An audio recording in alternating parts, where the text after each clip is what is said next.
Excellent.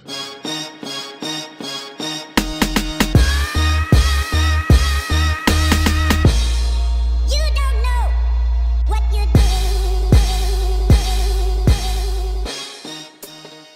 doing. Welcome to an all-new episode of Much to Do About Nothing. I'm very excited to talk all the craziness we have to break down from this past week, in like a few days, really, of news that we've gotten. I do want to tell you, I will not be saying it here, but I've already been spoiled from Thor already. Fucking stumbled into it. Stumbled right into it. I said, oh, well, stumbled right into it. Yeah, right into it. Right fucking into it, bro. But all right, we got so much to talk about. Let's jump right into it. Let me introduce my co-host. Sorry. I'm so excited. Joel, what's going on, Joel? What's going on? I am really excited to get into this. So I want to start with this. We were just about to get into it. We were talking Comic-Con. Now, we obviously know the DC side of Warner will not be doing anything at San Diego Comic-Con this year. Discovery. But to me, I kind of find like, it was the weirdest article because yesterday they released they're not doing shit, and today they're like, oh well, some things. Like what? Well, that's why I took from that, because to me, and it's the same thing with Kevin Feige. That's why I don't know. Sometimes it's really confusing if you're Disney, because it's like if I'm Disney and I hold an event where I do the same exact fucking thing, because we know the last time Feige was on stage at Comic-Con, we got Blade, we got Multiverse of Madness, we got Shang-Chi. Like they announced a shit ton of stuff. Yeah, that was a big day. I mean, so it's like the day, you know. But. Right. So now it's like, okay. So let me pose this to you before we get into DC, because Marvel's a whole thing I want us to go through. But I just want to ask you this question, and then we'll go to DC. So my question is, if you're Disney, does it not scream weird to do Hall H, where you essentially give everybody everything that's coming, and then later on this year, I'm expecting you to do what, the same exact thing? See, I don't expect that. They said they're gonna go. They didn't say what they're bringing. But last time he went, that was when we got all that. But that's when that's all we had. You know what I mean? Especially that year, there was no D23 that year, and that was before there was a Disney Plus day. You know, now it's different. Now they have a D23, and we know they're gonna be there, and they're gonna have a Disney Plus day. So if they come, maybe they just come to just give us shit that we know, like She-Hulk. What comes out at the end of the year? She-Hulk. What If? Maybe they talk Black Panther. That would be big, you know. I don't know, because part of me feels like if I'm a fan there, right, and you come with just that little shit, you might as well have just skipped out and just did D23 altogether. Hall H means something big, like when Marvel, and I get what you're saying. The last time they did, it wasn't a D. I completely understand what you're saying, but that's what I'm saying. Yeah, that's all. But that's what I'm saying. That's why I like what Warner Brothers is doing. Warner Brothers is like, bro, I got fandom that I put all my shit into. I'm gonna release all my shit on fandom. So I'm like, if you have D23, just say you're not going and just give us everything at D23. That's all I'm saying. That's all I'm saying. I get what you're saying, and I agree. I'm just saying to go there and give me like the rudimentary shit. Like to me, it's like if you go there and give me She-Hulk, there's not much about that series I kind of just don't already know, right? Like whether it's been reported or I came to my conclusion by the trailer. So unless you're doing something big, which we know them to always do, just I don't. It shouldn't bother me as much as it does, but it's like I'm not expecting much though. So maybe if they do anything at all, I'll be surprised. All right. I honestly can't wait to see what it is, because now that you have the the Disney Plus day and then D23, it now kind of makes it seem like, well, we know you're not going to do that much, because then what the fuck are you going to do in the other two massive events that are run by your own company? Right. You know? You don't want to blow your load. Yeah. Comic-Con, so it's like, that's why I'm not expecting much from Marvel. I'm not. Like, whatever they give me, I'll take, but I'm not expecting a whole lot. All right. Well, we'll find out soon. We have people going there. Me and Joel also always follow people that go there. I was telling them that's why it's gonna be a little interesting because I was telling people that this year, Joel, I wanted us to live stream us breaking down Hall H, right? So I'm like, I don't want to do that, and then they do nothing. You know what I'm saying? So now it's like I don't even know how to like. I don't want to do it, spur of the moment either, where I'm catching people off guard. So I'm like, we can do it while it's going on. We could just have a regular show and let it play out in the background, like instant news type of shit. Because I honestly don't know what they're gonna drop. So if it's anything big, at least we'll be online to talk about it. But if it's not that big, we can just talk through it. You know what I mean? Got you. Okay, I got you. That's what. If you had to guess, a Saturday or Sunday? If they're doing anything, it'd probably be Saturday. Saturday. Okay, I wasn't sure when it was last time they went. This year is July 21st to the 24th, or 22nd to the 25th. Well, it's just Thursday's the 21st, right? Oh, okay. 22nd right. Is Friday, and then Saturday is the 23rd. So 23rd is the day that we would probably be. They probably have the most shit because that's where all the big. Usually, that's where they hold all the big shit. Okay. So at least Marvel wise, we don't know. They just know they're going. We just don't know what we don't know what they're bringing yet. That's to be determined. Which, to be fair to Marvel, we can make that statement every fucking year they go. But because San Diego Comic-Con used to be the biggest fucking honcho on the block, we knew it would be significant. We just didn't know exactly what would be talked about or shown, but we knew it would be big, right? Last time was Mahershala. Time before that, Brie Larson. Like, they've done some heavy hitter shit to where we're just okay. That's what I mean, but I don't know if they'll do that. Though, the one thing they don't do, well, I don't know. That's not true. Usually there's a stage presence at Comic-Con. I don't remember that too much in this D23. Not saying they don't do it. No, D23 is more so Feige stands here. There's a screen behind him and he goes, this shit, and this shit. I think the only time D23 had a stage presence, and I'm not even sure if it was necessarily D23, was the year Chadwick Boseman was announced. Because remember, Robert Downey Jr. and Chris Evans came out. Yeah, but that wasn't D23. That was like a random ass announcement. I thought that was D23. Because that was like a whole. Because remember, it was a special announcement, like a Marvel's. That's when they went through the slate the first time, right? And you're like, oh shit! And then that's when it started with Captain America, Serpent Society. Yeah. And then at the end of the thing, they're like, nah, we're kidding. It's not Civil War. Civil War, right? And Chadwick came in. Like, okay. Oh shit! Yeah. Then D23, no. Because you have to assume that's essentially what Kathleen Kennedy will be doing. And there's usually, I won't even say usually, there's never a stage presence. There's never they just had Star Wars Celebration. So, I'm not sure what Lucasfilm will bring. Well, to D23? Remember. No, yeah, D23. Sorry. Remember, Acolyte? Any news on the Lando show, if there's been any movement, any progression going forward. What's that Disney Plus Day? Oh, I'm sorry. You're right. That's what I was thinking in my head was Disney Plus Day. Sorry. Disney Plus Day will be Acolyte, probably actual footage of Mandalorian, actual footage of Ahsoka, the shit that they got at Celebration that we didn't. So there's a whole bunch of shit. Kathleen could announce. Yeah, she could announce that we're getting either a Vader series or whoever. You know what I'm saying? Something. So yeah, Cal Kestis, there's plenty of shit she could do at D23. No, not D23. Disney Plus Day. But all right, so I want to talk about Warner. Like I said, I like that they're like, hey, we're gonna bring some shit that's not DC, and it's like, okay, cool. That's completely fine. Because again, I prefer. I know the people that actually go to these conventions don't like it, and I get it. And part of me liking it is the fact that I never go to San Diego Comic-Con. So I get it. I'm stating my bias. I get it.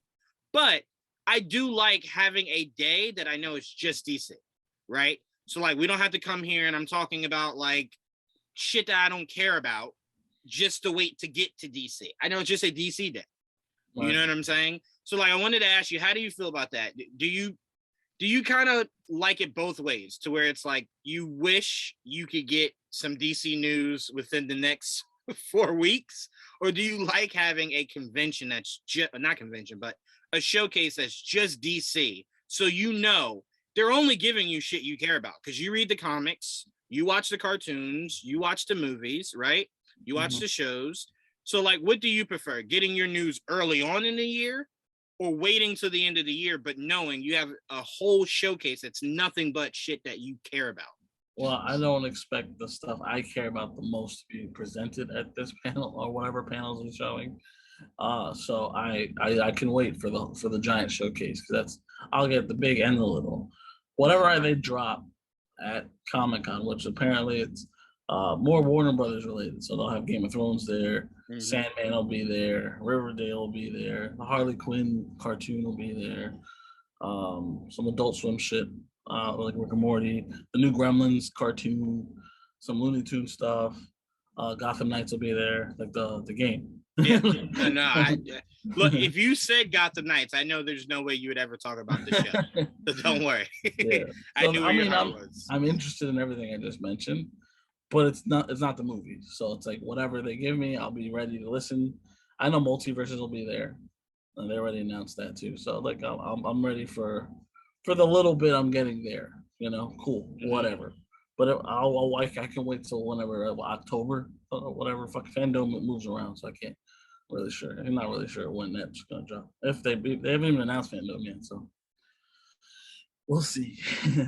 Yeah. To me, all those things are things that if I heard a day later, I'd be fine, right? You know what I'm saying? That's why I said I would hate to have to sit through a showcase that, because again, and I have to give you credit, you kind of raised this mentality for me. I try not to lead with hate, so it's like I'd rather not attach DC to everything you just named, because I would not give a fuck about everything that you just named just to hurry up to get to DC, right? So now that you're saying, hey, DC will be fandom and this is just this, I now can go in saying, okay, cool, I'll pick the information as it's important to me, but overall, I don't give a shit, right? I'm usually here for DC. So when you separate it like that, it's cool for me. I'm like, okay, I can kind of sift through the things that I like and don't like, knowing that the thing that I'm really looking forward to is just later on this year, But yeah, I mean, there are some things, like I assume Kid Harington will come out on stage, let us know a little bit about what that show is going to be about. Hopefully, that'd be great. I don't know. Maybe. Right now, I know the main focus is House of the Dragons. Oh, yeah, because that comes out in August. I completely agree. But to me, if you're Warner Brothers and you want to bring that house down, Jon Snow comes out on stage. he comes out on stage. And again, I know they probably don't have a script or anything, but you have an idea on what you want to do because you pitched it to them. Right. Your idea. Like, yeah, I'm like, you have a concept of what you want to do. You obviously want more from Jon Snow, or you have an idea what happens next. I'm like, okay, well, I'm curious. Yeah, now we want to know. Because here's my biggest thing, Joel. And we talked about this ad nauseum before, right? I didn't get to see Snow take down the Night King, right? So now I believe the burden this show holds is developing a threat that's just as dope as the Night King. And we get to see how Jon Snow takes them down, right? Yes. You know what I mean? Do you agree with that? I agree, yeah, because like that was a huge villain for him to not, for the payoff to not hit. Not that it didn't hit, because it was great for Arya to get the last kill, but to not get at least a duel between the two of them that was kind of set up was kind of underwhelming. That's the problem with that show, like that season finale, is just they rushed it. They rushed it. You could have got everything you wanted, but they kind of had to get everything out of the way, and that's why it felt rushed. You know what? Let me give not to you, because I know you completely get. Let me give to our listeners a perfect example of what that felt like, because remember, from the start of Game of Thrones, their paths were always parallel, right? It was always, they were both on track to come here, right? It was just a matter of when and where, right? So it's like, picture you're watching Superman and Lois this season, right? You're loving it. It's great. You see the course is set. It's what's her name versus Superman, right? We're waiting. We're like, okay, how's this gonna play out? And his fucking sons defeat her. It's just like, all right, well, what the fuck? What? Like, yes, could it be cool? No doubt. But bitch, it's called Superman and Lois. Like, why would you think I want to see anybody but Superman save the day? They can help, right, but you don't have them fully defeat the bad guy. The fuck is that? Like, I don't understand. So to me, it's one of those things where it's like, if you're gonna build something up with two characters, you then can't swerve another one in. And I agree with you. How you're doing it, it wasn't done poorly.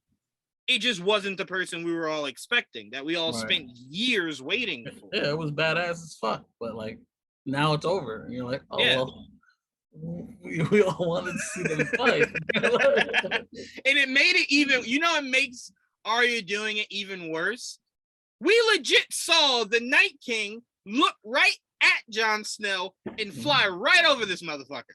Like, they made eye contact and we're like, oh, it's about to go down. He about to get off the dragon. We about to get a fight. And he's just like, nah, I'm gonna go ahead and get out of here. What? Like, I don't understand. That was very frustrating. Because I'm like, I couldn't wait for Jon Snow to have his moment. And Arya was just like, bitch, mine. I was like, oh, well, okay. Like, all right. No, well, that's what she wanted to do. But yeah, so GVN will be at San Diego Comic-Con this year. We'll be breaking down every inch of it. I'm trying to think. One thing I am looking forward to Warner Brothers giving us more information about is the sequel to Godzilla vs. King Kong. I would like that. I'm very curious because I'm like, if you're calling it Godzilla versus King Kong, I don't need that again. In my opinion, I know you don't give a shit because it went your way. You fucked up for me last time. So I'm like, I don't want to see you do it again where now it's like, now King Kong got his revenge. No. It's over. He got his ass beat. It's done. Like, it's done. Because I'm like, to me, you've already fucked up, right? So for people that are King Kong fans, in their eyes, you fucked up. People that are Godzilla fans are like, bitch, you ended that perfectly. You don't need to touch that again. Like, Godzilla won twice. Don't touch it, right? Yeah. So for me, I don't want the risk of sitting through another movie where I'm watching King Kong get dog walked. I don't want to see it. I I also don't want to see a movie where they're working together. I have no interest in that shit. I would love a buddy comedy. Oh, hell no. There should be King Kong in the back of his head should be saying to himself, I'm going to fuck you up every time I see you. Just off principle. Off of principle. I want True Detective with Kong.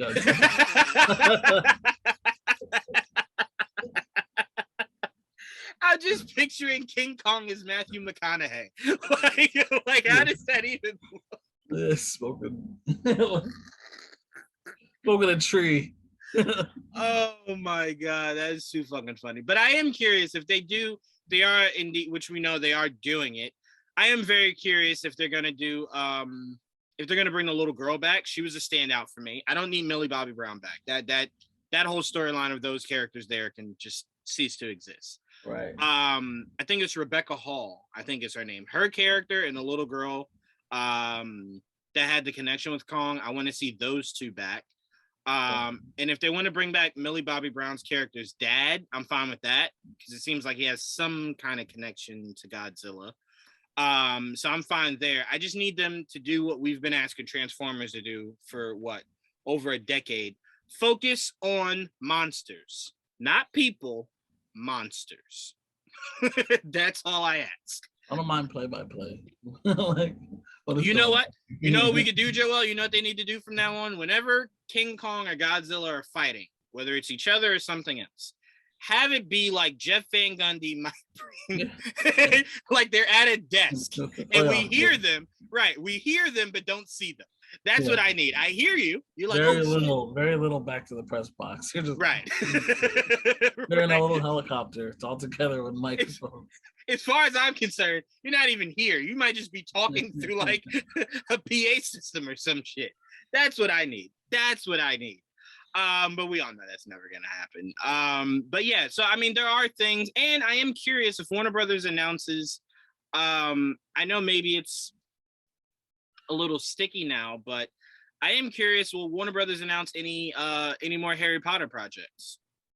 Whether it's green lighting another Fantastic Beasts or just doing, any other thing because to me, I think where Harry Potter has room to grow, and I don't mean grow like get better, I mean room to like move around, is the fact that you focused 7 movies on just Harry, Hermione, and Ron, right? It's a whole fucking school. So I'm like, I could see it from other people's perspectives, like right after they graduated and seemingly they left, right? So I'm like, instead of doing the time jump where it's their kids, don't do that. Do the very next year, right after they graduated and left to go start their own lives. Now, what does Hogwarts look like? Right. Like, what are the threats? What's going on? Right. Yeah. So a new main character. Right. I don't want you to do, because to me, I always feel, and I'm curious how you look at this. I always feel like when you do the kids, you're just giving me a slightly different version of what I've already seen, right? Because it's not like Harry Potter's son's going to be evil. Yeah. So I'm like, he's just going to do the same struggles that his dad went through. Only difference is he'll have the help of Harry Potter, right? But it's seemingly, to me, it's the same thing. I need something drastically different, which is a completely new character, right? Like, I love Newt. Doing Fantastic Beasts with Newt, that was so refreshing. I was like, I fucking love this. It was. So I'll ask you, are you interested in anything else Harry Potter, or are you cool if they take somewhat of a break before? Like, did you see the new Fantastic Beasts? No, yeah, I didn't catch up. I mean, I'm still going through the original 7. Mm-hmm. And once I catch that up, and I'll go through Fantastic Beasts. So I want to take my time. When did you start this? Well, I mean, I watched the originals a while ago. When I watched them in theaters, actually, I just don't remember because I didn't care. Oh, no! I meant your rewatch. When did you start your rewatch? I started like last year, I think, maybe a couple months ago. Damn. So I would have wished you. I wish you would have held off, because it would have been better to start with Fantastic Beasts and then go into Harry Potter. Maybe, because there's a lot of things said in Fantastic Beasts that, like, unless you remember it, and I know you usually do. I know I don't. But unless you remember certain characters or names or landmarks, when you get back to Fantastic Beasts and they say it, it might go over your head like it did for me. Because I'm so far removed. Even now, like, I forget who from like movie to movie who's what's his name is. I forgot where I'm at. Order of the Phoenix, I think I'm at right now. Okay. Yeah, we were in the middle of that. We haven't finished it. So once we get past that, and I did watch the first 2 Fantastic Beasts movies. Yeah, second one was. Yeah, I didn't like it very much, but we'll see. I'll rewatch them, and I'll let you know. I'm not a Potterhead, so it's like anything they do, I'll accept, but I'm not in a rush to get anything. I'm more worried about them putting them in the multiverses game than actually seeing watching another movie or playing the actual game, the one that's coming out on the new system. So I'm like, that looks fucking good. The Wizarding World. What else coming out of San Diego Comic-Con are you looking forward to? Whatever Marvel DC has, whatever indie shit comes out.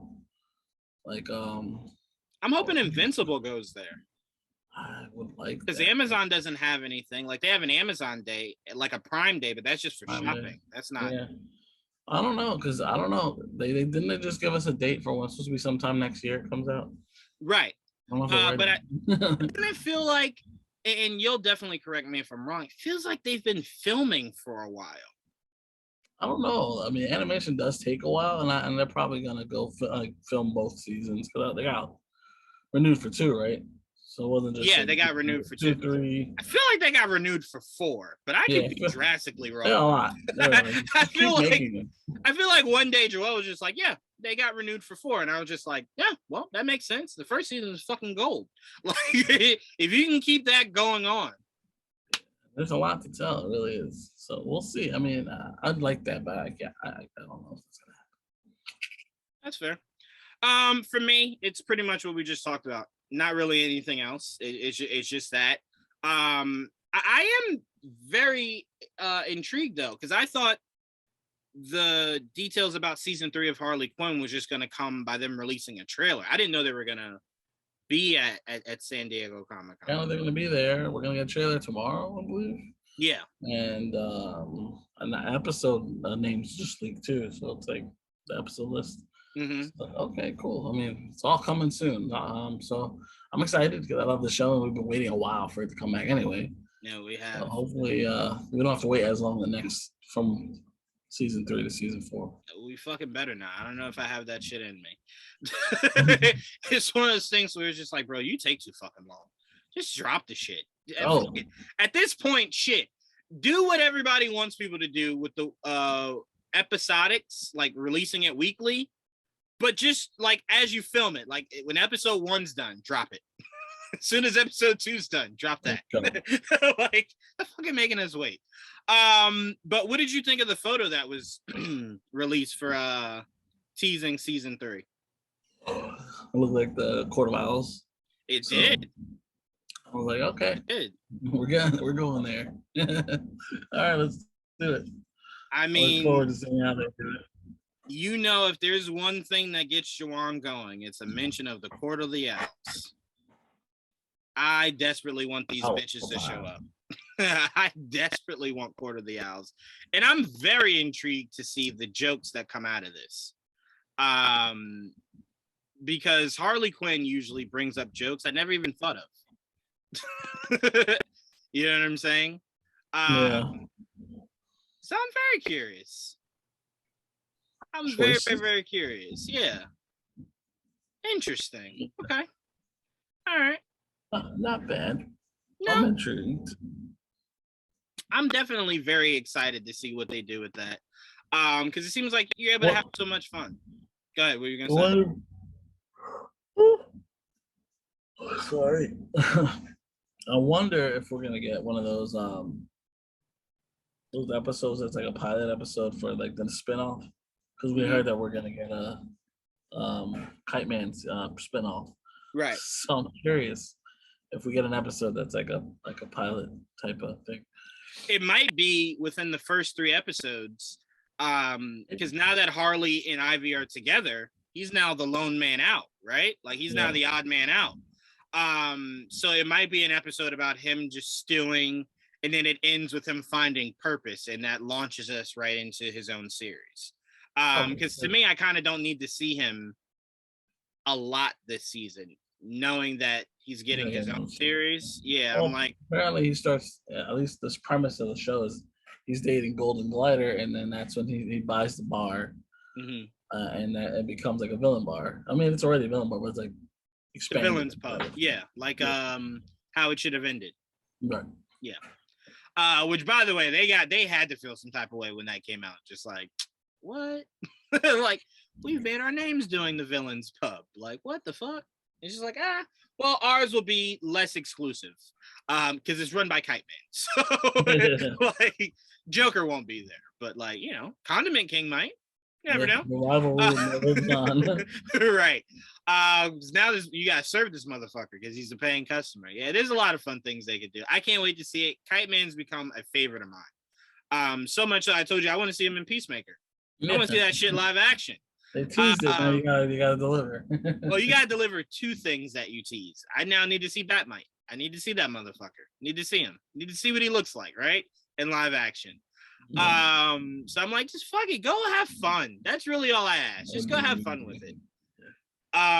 Well, to me, I'm like, Peacemaker's a perfect place to utilize Batmite because we'll never see him in any facet of Batman. So I'm like, that's a perfect place to use it. Right. Yeah. Unless it's a comedy version, I don't see where. Unless they do like some kind of lucid dream or some weird shit that like Keaton's Batman is having. Because we know Matt Reeves' world, it definitely doesn't fit at all, like even remotely. But I guess maybe you can have fun with Keaton's Batman doing it. I don't know. It just seems unnecessary. Like that's just not the kind of character he is. So I don't know. But all right, let's move on to, let's see what I want to talk about next. Let me see.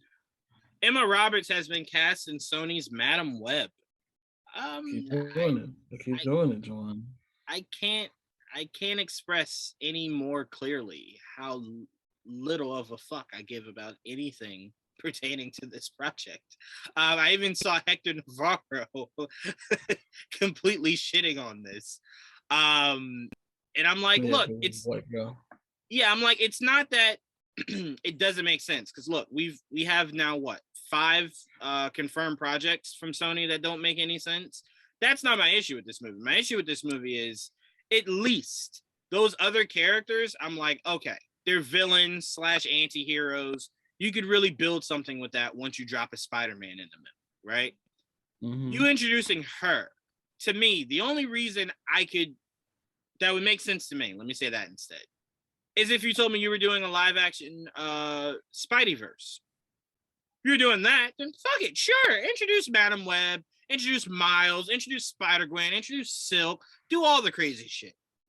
But because we have no information, because Sony never opens their mouth, I'm made to believe this movie is supposed to be as stupid of an idea as all the other fucking movies that you're doing. Like, it serves no real purpose. You're just doing it, right? Because we've had nothing outside of dialogue to connect any of these movies so far. So that's my biggest issue. If I knew there was a plan, like, oh, she's Madam Web's how we're gonna get Andrew Garfield Spider-Man into this continuity, like shit like that. But because I have no information, and it's not just because I think Madam Web's the stupidest fucking character ever, it's that I don't know if it's a means to an end, or you just trying to do another form of a money grab, like Morbius, like Venom. But how do you feel about that, Joel? And what are your thoughts on Emma Roberts shown in this cast? I mean, I was saying, like, to me, it's like, oh, another name actress added to the roster that of characters we don't know yet, because they haven't given us any information on who any of these people are playing. But it's another actress that we recognize, another recognized one, probably one of the more recognizable ones that they have. So it's very much like, okay, you keep trying me in with talent, but at the same time, you're not giving me any kind of answers, and there's still one missing to me. You still have, like, are you gonna cast an old woman? Because to be the original, I think at some point you got to do that. I don't know if they're gonna. Maybe they're doing something different. But that's the domino I'm waiting for, is for the old woman to be casted. I mean, because once they cast it, we'll know immediately based off of how the actress looks that she's Madam Web, right? Because like these three actresses, Emma Roberts, Sweeney, and Dakota Johnson, Sydney Sweeney, Celeste O'Connor, Isabella Merced, Tahar Rahim. I guess that's a dude. So we finally got one dude, and then Emma Roberts, one guy. But yeah, a lot of those actresses were like, or actors and actresses were like, we have no idea who you're playing. But you cast an old woman. Yeah. But has that idea changed now that Emma has been casted? Because couldn't maybe Emma do that character also? The old lady? No. I think before you were theorizing that Dakota Johnson might be a version of like Spider-Woman or something like that. Mm-hmm. But I'm like, now that they casted Emma Roberts, couldn't she very likely do this, do that also? She could, but they said Dakota was going to be like a main character. So got you. Okay. I completely missed that. My apologies. I missed that. That's how little I care. I missed it. He's the lead, so I'm like, well, I guess she'll end up being that version. I don't know who Emma Roberts is playing. That's a curveball. Watch them pull a Houdini on Joel, to where the movie ends and Emma Roberts is Spider-Woman. Joel's like, what the fuck is this? Where did this come from? What about the main character? I don't know. That's the funny thing, is that a lot of these characters were versions of Spider-Woman, right? At some point, at least by name. And none of them are probably going to be called Spider-Woman, because there will be a Spider-Woman movie. Well, I mean, we say that, but honestly, we've seen Sony and MCU show a big time interest in the idea of, you do what you're doing over there, I'll do what I'm doing over here. Because we're made to believe, Joel, that within the next 2 to 3 years, we'll be in Secret Wars, where we're fully expecting this motherfucker to be in all black. So I'm like, if you're introducing the symbiote again, I don't believe Venom 3 will be out any sooner than the next 2 to 3 years. Right? So it's like those shits could line right up where there's a Venom here and the possibility of a Venom not too far away in the MCU. So I'm like, if they're willing to do that, and that's massive. If you do 2 Spider-Women, people don't know enough about the character right now to really care, but 2 Venoms, essentially somewhat back to back, could definitely throw people off, for sure. Yeah, but my thing is, like, especially regarding what Spider, it really depends on, like, because we've already talked about that, the Spider-Woman that has been talked about getting her own movie might be similar to a Spider-Man. Right. Like, she might actually be in the MCU. So maybe she's not part of that Sony universe. So maybe it doesn't matter. But we don't know that for sure. And so maybe there will be a Spider-Woman that comes out of this, but we don't know for sure because it's a weird web they've weaved. It is. And I will say this, if Spider-Woman is in the MCU, right, what I would like for them to do is if we do get a West Coast Avengers, which me and you do believe we are getting very close to, I would like her to join that. And the reason I say that is I would like, because the West Coast Avengers usually don't come in cahoots with the actual Avengers till there's something big enough to warrant it, right? So they're doing their shit over here. The Avengers are doing shit over here.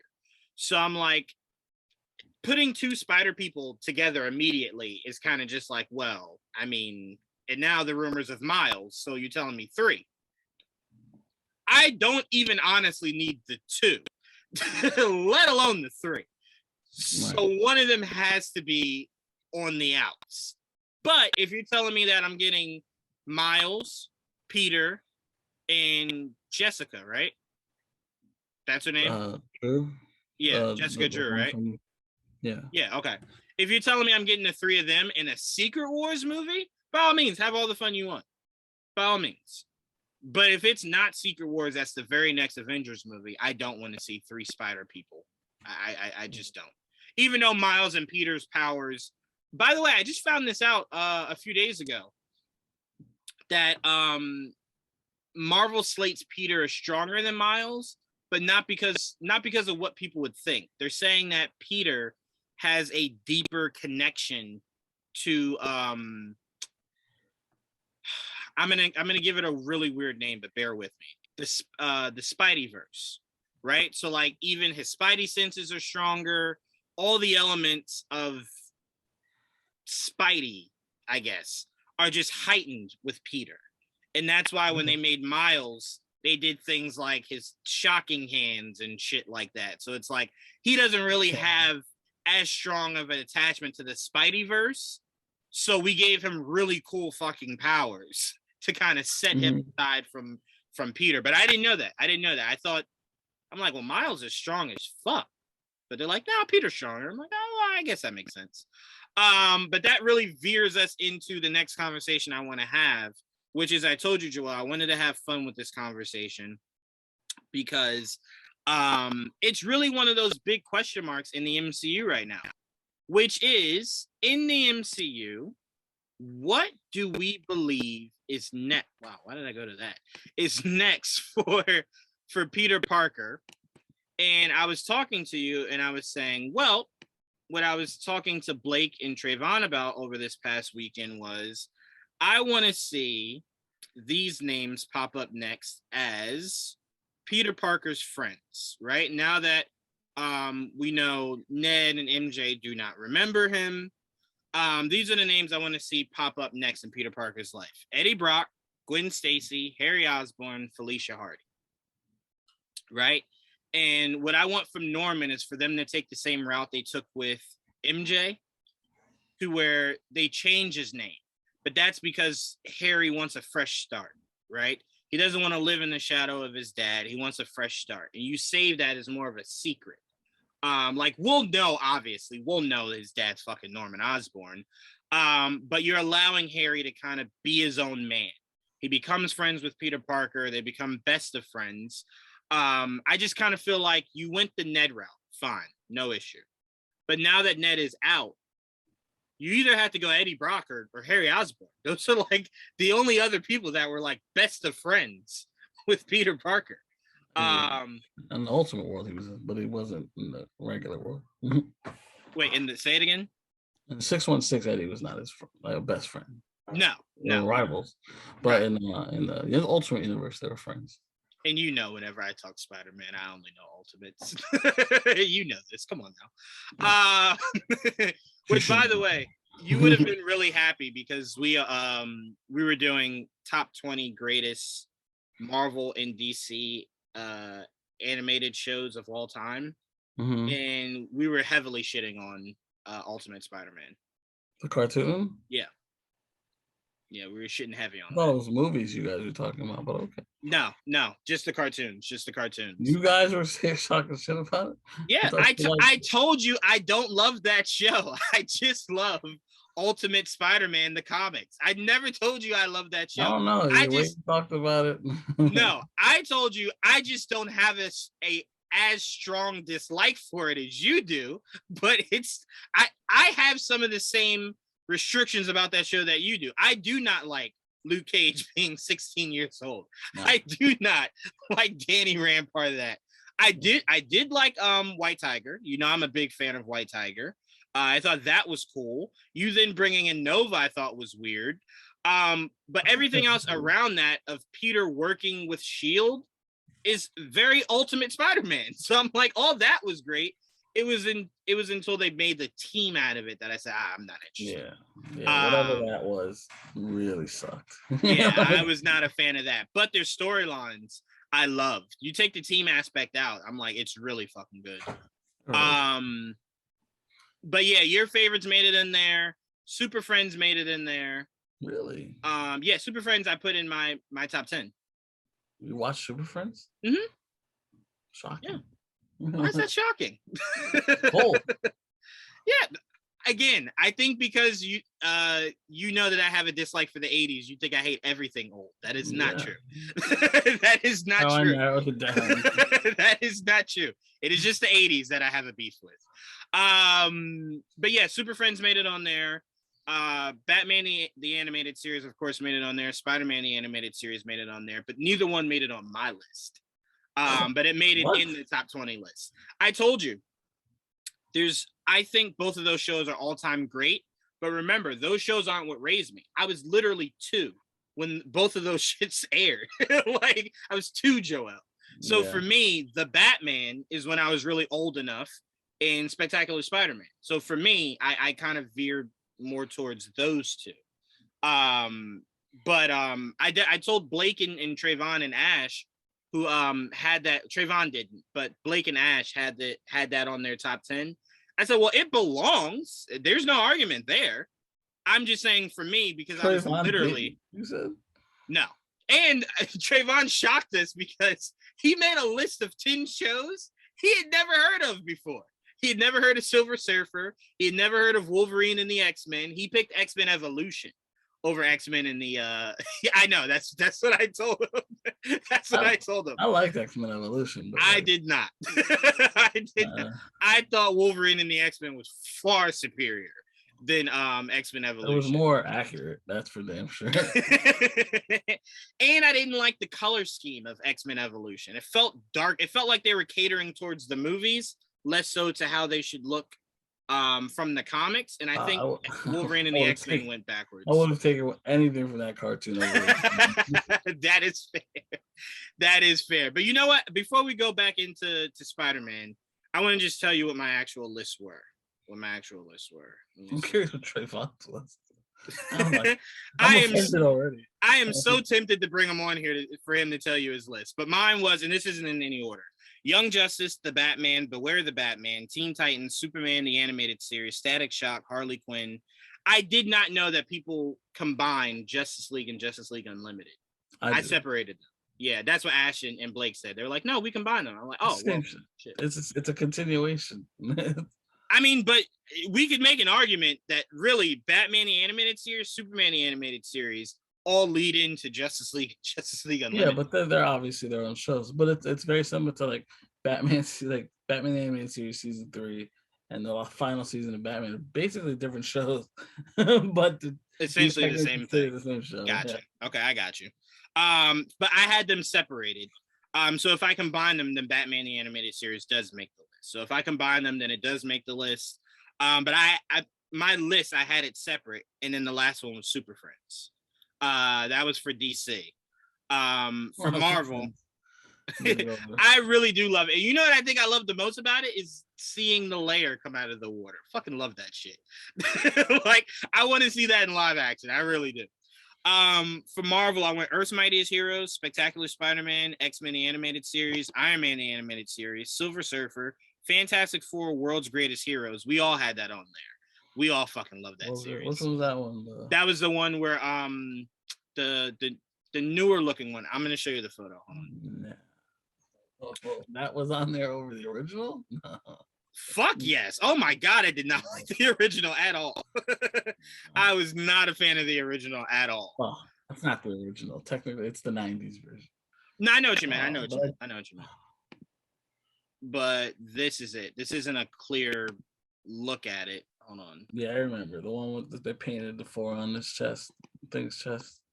That one was like a season. Yeah, it was. It honestly was. You're not even like all jokes aside. It really was. It didn't last long. I remember that.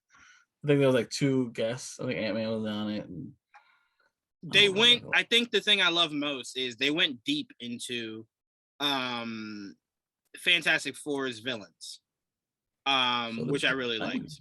I learned a lot about a lot of things in the Fantastic Four cartoon. Maybe I'll get. You know what? My vow to you is to give it another chance and watch it sometime this weekend. It is old animation. You just gotta get over that. But like, I don't have any problem with that. I like the Hulk too from the 90s. Yeah, I don't have any issues with old animation because when you watch the Batman and then watch Batman the Animated Series, it's too drastically different times. One is more realistic than the other. 100%. So I'm like, if I could do that, then yeah, I have no problem going back to that. But so Fantastic Four, World's Greatest Heroes, Iron Man Armored Adventures, Wolverine and the X-Men, Avengers Assemble. I fucking loved it. We all raved about it. We fucking loved it. I very much dislike that show. Why? I didn't like him as a kid. This is basically a kid version of Iron Man. I didn't like it. Yeah. And it's a kiddie version of it. I didn't like any of it. I tried. I watched clubs. So just. Oh my god, Joel! They did some really cool shit with that series. Really cool shit. I didn't like a lot of their designs. Like Mandarin, I thought was really cool. I would have loved to have seen that in live action. I didn't mind that actually, but aside from him, no, they had Black Panther. Yep, they had Black Panther. They had Shield. They had Hulk. I didn't like what they did with that. You didn't like T'Challa? T'Challa's fine. I didn't like the Black Panther design or whatever. Oh, the design of it. Okay, I won't argue that.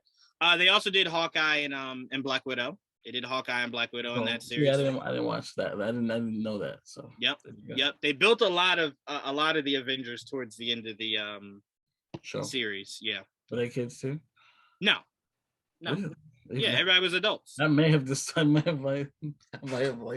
more than like what? Yeah. Okay. Yeah.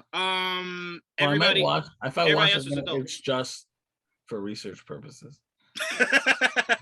I mean, you don't have to, but it was if you could again get past them being kids. The story is great, and then they bring in Shield. You see Maria Hill, you see Hawkeye, you see Black Widow, you see Hulk, you see Black Panther. Dr. Doom is in it. Magneto is in it. So like they really expand themselves. I don't remember any of that. Yeah, I obviously didn't watch a lot. Right, you said you only saw a few episodes. Yeah, I only remember Black Panther. Yeah, they expanded tremendously.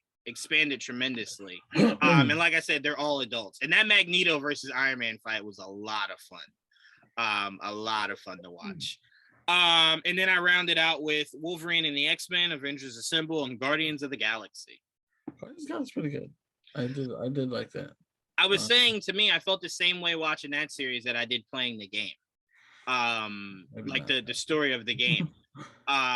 It was just both heartwarming stories that I loved. And I'm like, anytime you go that deep into Peter Quill and his hurt and how he masked it with being essentially an asshole, I love it. You got Of me. the New Age cartoons, I thought that was better than the Avengers one.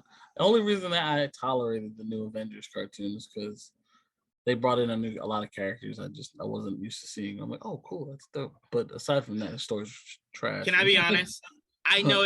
I feel, and this is how I feel. I'm not saying it like I know because I'm not speaking for you.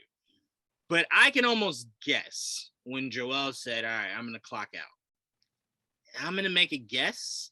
It's when the Squadron Supreme showed up that Joel said, all right, I'm out of here. I'm done. No more. No more. Not at all. It started. I didn't like the way they used Falcon. What? I actually, we were saying I preferred that. I don't like the way that they introduced him in the MCU. I prefer him to be very smart.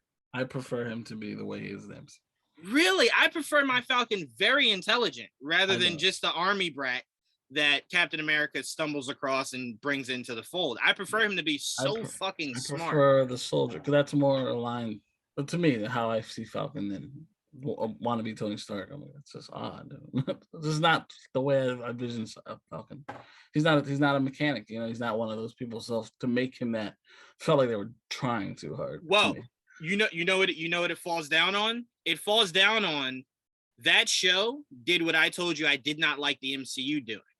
The MCU centered itself around Tony Stark, right? Everything was Tony Stark, right? So when you make Falcon younger, what do you think the fucking kids, the guy that the kid looks up to? It's the guy that screams personality, right? He's smart. He has the women. He has the money, the cars. Of course, people are going to want to be like Tony Stark, not fucking Captain America. Right. So I'm like, the show catered itself to essentially what the MCU was doing for a lot of people, which was everything is Stark and it builds around Stark. So to me, before they introduced Falcon in the MCU, so he's very different until later on where he kind of looks more like Falcon from the show. I mean, from the movies. But I actually preferred when he became more like that. And there was a balance of the two. I was like, all right, well, now I like Falcon a little more. But that's why I said I like costume. I like the progression because the reason he looked more like how you like him to look is because he started to see the flaws of the man, Tony Stark. So he essentially just decided to become his own man. And in doing that is where you get the look that you prefer, where he has more so the MCU look. Yeah, than he does anything else. I much prefer that. That's why it came out during a time before a lot of the characters were being introduced. Like I expected possibly to see the twins, but we never go there. They completely never touch it in that show. Wait, what twins? Wanda and Quicksilver. Oh, got you. So it's like they never touch them. Cool, I get that. They do introduce Vision, not bad. Different, but I didn't mind the way they did it. I enjoyed their Vision way more than I enjoyed the MCU's Vision. I didn't really have a preference. Then you have they introduced a lot of different things, which I really liked. I liked that they did Mighty Thor at one point towards the end. They did Moon Knight at one point. Black Panther obviously was had his own fucking show at one point during that show. And his own arc. Like a really long ass arc, and that was a great arc, by the way. Yeah, there was a lot. They did a lot. They introduced obviously the Squadron Supreme. They introduced the Winter Guard. I love that. That was cool. So they did a lot of cool things. But they did Civil War. They did Dracula. They did Red Hulk. Hulk. I thought Red Hulk was awesome. Ultron, the twist of Ultron was really fucking good. I really loved the twist of Ultron, where it was essentially the robot that Stark's dad built for him. Yeah. And then after they beat Thanos, it consumed the stones, and then just the sentient became Ultron. It's like, oh, that was really cool. Also, it did give us one of the greatest scenes in Marvel cartoon history, which is when Thanos was beating the dog shit out of the Avengers, and Uatu was just there watching. like I was telling Trevon about it because like he didn't watch that show, so I was like, no, not Uatu like in What If, like he's a cloud. I mean Uatu in person, standing on the moon inside his base, just watching the Avengers get the shit beat out of him. Hilarious. And we got old Thor, which I would like to see the MCU do, because that's also something that a lot of people don't know is that the older Thor gets, the stronger he gets. So I'm like, albeit it's really cool that Chris Hemsworth never looks like he ages, but at some point you should try to age him up because that's how he gets stronger. Like, if you just keep him young forever, I'm like, you're telling us that his power level stays right here. Like, it doesn't grow. Be. The only time you'll see old Thor is if he comes from the future, because he's only gonna age so much in human time. You know what I mean? No. I'm saying our biggest issue is he does not look like he ages. I get that. But just because you look old don't mean you are. Oh, he's old as fuck. But right. He looks like he's in his 30s, right. 40s. And that will unfortunately be our problem. But again, you only have to, when I say old, I don't mean like this motherfucker's gray everywhere. All you have to do is just a few wrinkles, like just show that he is aging. And I don't mean now. I bet he has some wrinkles under there. You just gotta stop fluffing them up. So. But yeah, I don't mean anytime soon. I mean, like, we expect Chris Hemsworth to be a part of the MCU for as long as Feige wants him to be, right? Yeah, as long as he seems to want to do it, so I'm not gonna fight him on it. Right. So it doesn't have to be anytime soon, but I definitely would like to see what they utilize with him. Within the next 10 years. How does he look? But all right. So to get back to our Spider-Man conversation. So I had this conversation. I'm curious what you think about it, Joel. Mm-hmm. We know that Miles Morales will be introduced into the MCU probably by the time we see Peter Parker next, right? I hope so, yeah. Now, answer this for me. I'm going to shut up, pass it right to you. My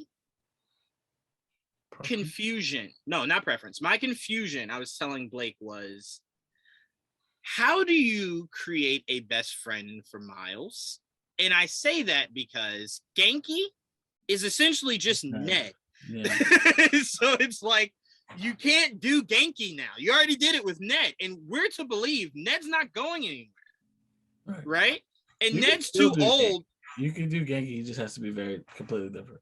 But how? That was the whole thing of Genki, was that he was essentially what Ned is. Yeah, he helped Miles build his suit and all that shit. He was a smart guy. He could still be smart and not be the same person. You know what I mean? Just to have Genki just have a different personality. Maybe he's a little more suave, he's a little more cooler, but he's also genius.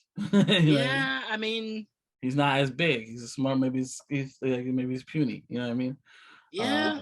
You know what I mean? Just make him different and like look different, sound different. Is different name. He's just, the only thing that they have in common is they're both Asian. That's it. So let me ask you, what is your preference? Create a new character, or just make it to where Ned and Genki are drastically different? That's like probably if they created Ned is this version of Ned is nothing like the Ned in the comic books. Right. He's actually more like Genki. Right.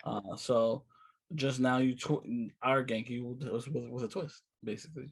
That's why I'm like, part of me would have preferred if, I know a lot of people don't want this, but I would have preferred if Peter and Miles weren't that far in age, so that now that Ned's not friends with Peter, you could just give Miles Ned. Like, just give Miles Ned, because they don't live drastically far from each other. It's not like one's in California, one's in New York. They're in New York, just different boroughs. So I'm like, yeah, Miles is smart enough that he could be around the same crowds that Ned would be in. And it wasn't like Ned was super fucking popular either. So I'm like, science camps or some shit, they could have met, and it's like, well, boom, there's a friendship. But yeah, that really had me scratching my head for a while, Joel. Like, y'all really, knowing you were gonna do Miles, right? If as long as the Sony deal was holding up, you knew Miles was something you wanted to do, right? That's different from if you could, but it was something you wanted to do. Why the fuck would you make Ned like that? Like, it was just, I always thought it was the weird, out of all the friends you could have given Peter Parker, you do that. That was what I think confused me. Give him Genki by name, so you could tweak him enough where he's different. Okay. So who do you want to see be the friends of oh shit. Wow. Holy shit. Holy shit. Wow. Jeez. That's crazy. Yeah, so we'll talk that tomorrow. Sorry, we just saw breaking basketball news. Mm-hmm. You know what that means, right, Joel? No. That if everything else fucks up for the Knicks, that'll be who the Knicks pick up in free agency. Stay there. Stay on the back burner in case we can't get DeJounte Murray. But so who would you like to see be Peter Parker's new friend? So like one female, one male. Who would you go? I agree with you. I wouldn't mind them introducing Harry. Just because that's his classic best friend. Right. So now we can go back to that. Even if you go by a different name now, like you said, I don't mind tweaking it.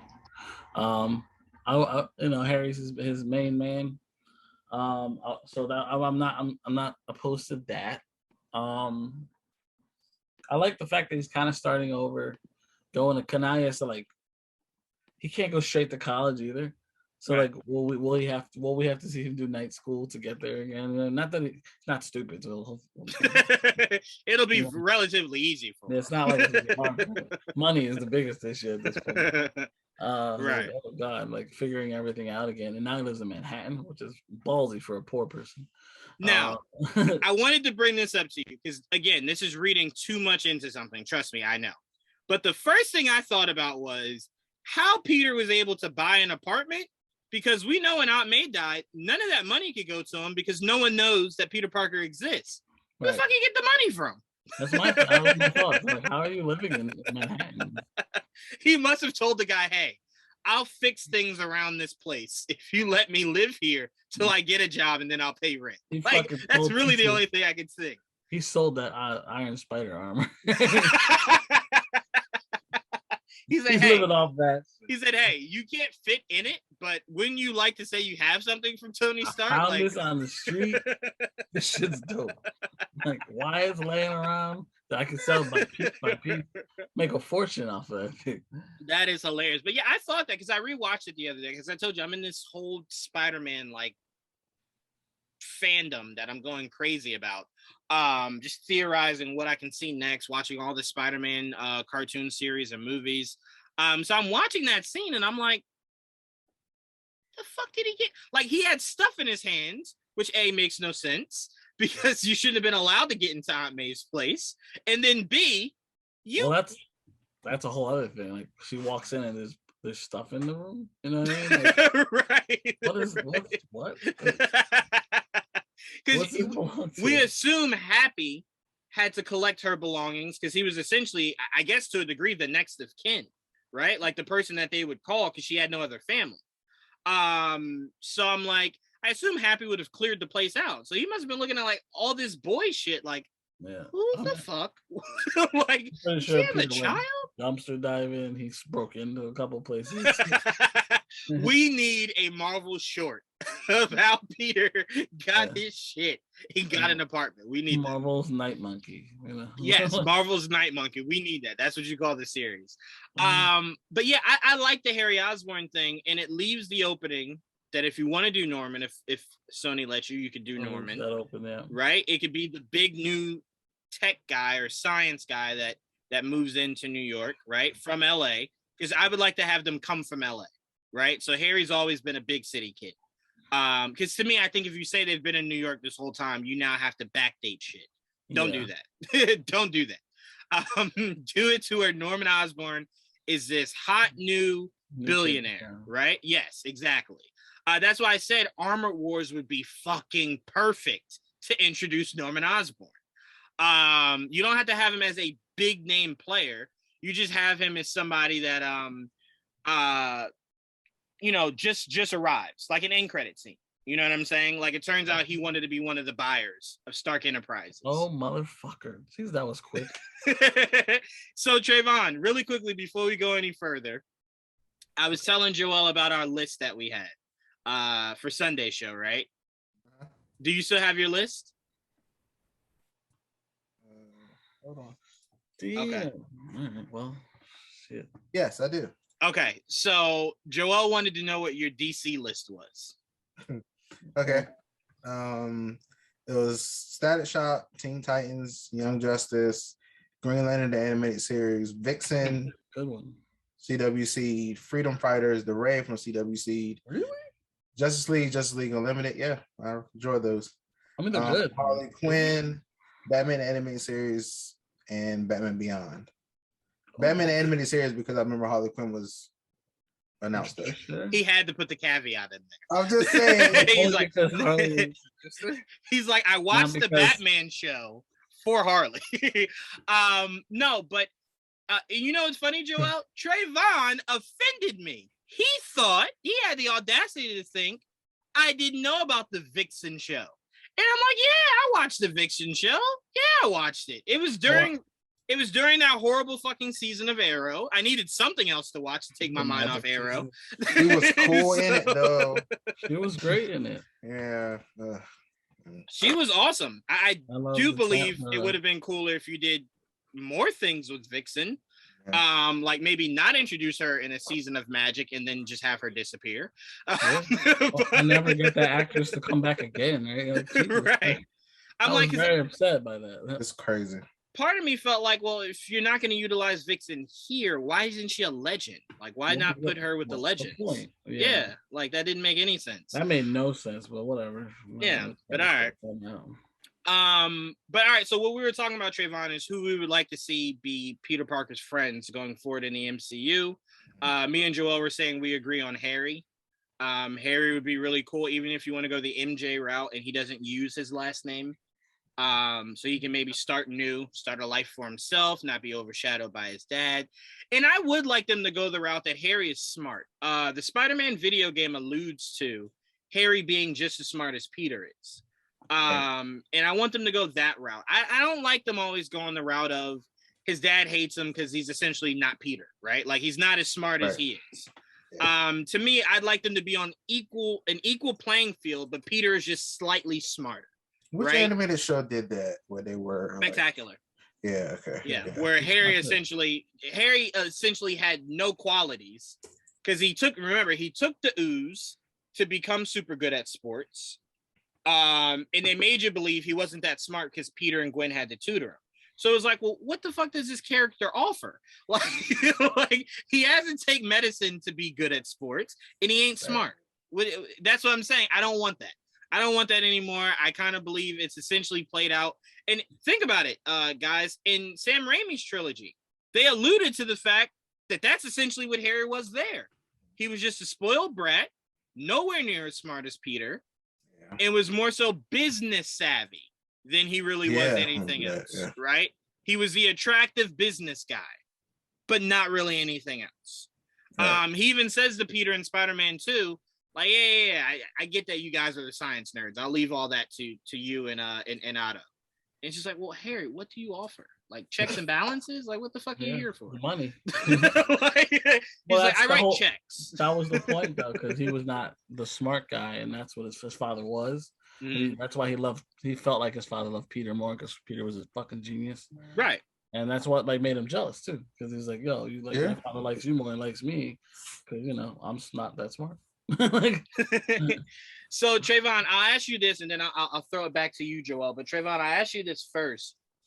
We know obviously Peter has to have some kind of job to pay for that apartment that me and Joel just finished joking about. We believe he lied his way into or some shit. We believe he's a male stripper. Yes, we believe he's selling booty or something. The man had not a dime to his name, but has an apartment now in New York, mind you, in New York. Yeah. If you told me in today's New York. Yes. His apartment looks bigger than I expected, honestly. When I went, a lot bigger. I thought he was gonna move into where the bathroom was literally right next to his bed, like the toilet was next to his bed. I rented a room in oh my god, in New York. I'm just trying to forget the name of the street. It was in I can't remember anything, but point is, I rented the room for a night, and like it was just a studio. It was a bed, a fucking kitchen, and a bathroom, and we had 5 people there. And, like, it was not a lot of room for 5 people, but whatever, we made it work. Right. The fucking bathroom was the smallest thing I've ever used in my life. I hit my knees on the fucking sink as I sat on the toilet. It was that fucking small, bro. Damn. And I was looking at the tub right next to me. I was like, that was the most inconvenient bathrooms experience of my life. Jesus Christ. I fucking love that. Oh, I hate that.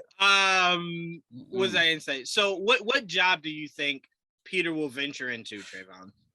Man, I don't even know. Like, I mean, stripper, that sounds plausible. But I mean, he has maybe he is maybe he's wrestling. Maybe he's wrestling. Maybe he's wrestling, actually. Wrestling? Not a bad idea. Now, I will say this. Nice, Trevon. Because a lot of people, me included, once they saw that J. Jonah Jameson and the Daily Bugle essentially was a podcast, right? Right. Now, I will say how Peter Parker can still be a photographer for J. Jonah Jameson. Social media. Exactly. He needs, look, if he's shitting on Spider-Man, you need backdrops, right? Yep. Yeah. You know? So I'm like, there is a way to do it, because we know for a fact that we see people take photos all the time to give to places to post, right? Sure. So I'm like, it's not like that's way out of the realm of possibility. Again, I feel as though you're maybe trying too hard if you do go that narrative. Like, all right, you're trying to force this to make it work. But it is something that is plausible, right? Like, he's trying to make the Daily Bugle this big, massive thing, right? Instead of a conspiracy theory podcast, right? You want to make it an essential news outlet, right? When you see this, it seems like that's what we're trying to do. Yeah, I'm like, shit, why can't the Daily movie. Bugle be the MCU's TMZ? Yeah, really. You know what I'm saying? Why can't you be that? And Peter Parker could be your photographer. So I'm like, there is a way to do it, but I would personally like them to go the route of essentially what Peter was doing in Spectacular Spider-Man. Except he wouldn't be an intern. He would be paid, right? Well, you can't be a paid intern. That's not what I meant. What is the when you don't get paid? Intern. It is an intern? Mm-hmm. Okay. But there is a term There's called two a paid ways. intern. You can get both. Yeah, it could be. Yeah, I'm like, I've heard that term before. A paid intern. But you have to say paid intern. Oh, got you. Okay, I got you. We know in Spectacular Spider-Man, Peter and Gwen were interns, and Eddie actually worked there with Dr. Connors. I would like it that if you go that route, but Peter actually works there. Because to me, I kind of feel like you've built up how fucking brilliant he is, right? That's smart enough to pass a test. Right. So I'm like, jobs. He can be a fucking pizza delivery driver. We've seen him do that. That would be a really fun callback if he was delivering pizzas. Or him on a bike or him on a scooter. They might give us a montage. Wait a minute. Yeah. Oh my. I got the perfect job if Peter wants to deliver pizzas. You can say, because we don't know about him in 616, Pizza Papa. He can work for Pizza Papa. Pizza Papa can have his own restaurant, and he works for Pizza Papa. Pizza Papa in town, yeah. Why not? That would be really cool. Seeing him interact with Bruce Campbell again. Well, not interact with Bruce Campbell, but Spider-Man. Bruce Campbell being in a Spider-Man movie is what I'm trying to say. Sorry. Yeah. And Pizza Papa. That'd be perfect. That'd be hilarious. The next movie having seen him work so many different odd jobs to make rent. Yeah, that would be awesome. And you know what? To me, in today's time, that would be what I'm more inclined to believe than you telling me this kid who essentially has nothing, not a name, not money, nothing. Bro, this just landed his own job. People for money. Yeah, 100%. 100%. He can make gadgets for people. A whole bunch of shit. There's nothing he can't. I mean, he can make. You can make money in this world. He's too smart not to make money. He's working at Best Buy. He can work at Best Buy. He can be what they call them? Geek Squad. Geek Squad, yeah. Yo, if Spider-Man 4 starts with "Welcome to Best Buy," how may I help you today? It's like, oh damn, Pete. Long term, I wanted to be a lab assistant. That'd be great. That's what I want. That's what I want, because again, I want my Eddie Brock to be less what Sony has Eddie Brock, and more so again what Spectacular Spider-Man had Eddie Brock, where he does have some smarts, right? Like he's very familiar with science and the components and all that, rather than just a meathead. I don't want any more. I grew up with meathead Eddie. I don't need science Eddie. I don't know, because I'm like, do it. I don't care, but I'm like, so okay, so convince me. What do you mean by meathead, right? And what I mean by that is Eddie Brock. That's what I mean. No, but I'm saying in comparison to Peter, like a bully. Like just an a-hole, like what they're doing right now in Venom is not a bad idea. He's a reporter instead, more so than a photographer. Muscular dude. Yeah, he's just a big dude. That's all. He works out. Oh, well, Spectacular Spider-Man had muscles on muscles. He was just a science guy. He was big as shit. I just don't like. I'm just not a preference. It's not my preference for Eddie to be a scientist too. I like that though. When the symbiote landed on him, it was just like accident. It was like because he was following Peter, Spider-Man. I don't like everything being connected by science. Sometimes it's just an accident. Yeah. Well, to be fair, that's exactly how Spectacular Spider-Man did it. That was pure accident. But he's also he was following Spider-Man. That's very ultimate too. That's so rare. But you know what, Joel? I'll give you that. If the MCU can give me Harry, I'll take Eddie as a meathead. But I need both. Yeah, I need both. If I have Harry, I'm fine with Eddie being a meathead. They're not friends. It's a rivalry. I'm completely fine with that. Yeah. But if there's no Harry, then I would prefer Eddie to fill in that role. That the Ultimate I want Johnny Storm. But we know that won't be a every movie kind of thing. That'll be more so. Obviously. Yeah. But I'm fine with that too. They're really close friends, so I would like to see that friendship bloom. Yeah, I mean, interesting. I mean, now it depends on, I guess, the ages. Yeah. Well, their age should be close. I do not want a 30-year-old Johnny Storm. That is a no-no. I prefer not. Yes. Yeah, that is a no-no. Sorry, that is a massive no-no. But yeah, I'm with you the same way I want Hulk and Thing to have a friendship. So I'm like, I'm with you. Yeah, I'm 100% with you. Between Hulk and Thing. Yeah. Yeah, but I need it to be it's on site every time they see, not like in an evil way, but they're fighting every time they see each other, every single time. Never fails. But yeah, so Joel, before we move on, Trevon gave his thoughts Sunday, but you were saying to me, like, what do you think about this fan casting here that I put together? I liked it. Not bad. Yeah, I think she'd be a great Gwen. And I was telling Trevon, she would give me a fiery Gwen, right? Yeah. Like, I don't need the, oh shucks, I need that fiery Gwen that lights a fire under Peter's I didn't want to enter Spider-Verse. Yes, 100%. 100%. That's what I need. And I was telling Joel, I don't need her to be Spider-Gwen. I just put this because, that was that I love this photo of Gwen. So that was more so why I went with it. But I don't mind the door being left open. I just don't need Spider-Gwen if you're also giving me Spider-Woman. Because then that means I essentially have 4 spider people that do the exact same thing. That's my problem with Spider-Woman. It's hard to explain that character or like being there. Spider-Woman to be in whatever Sony's doing.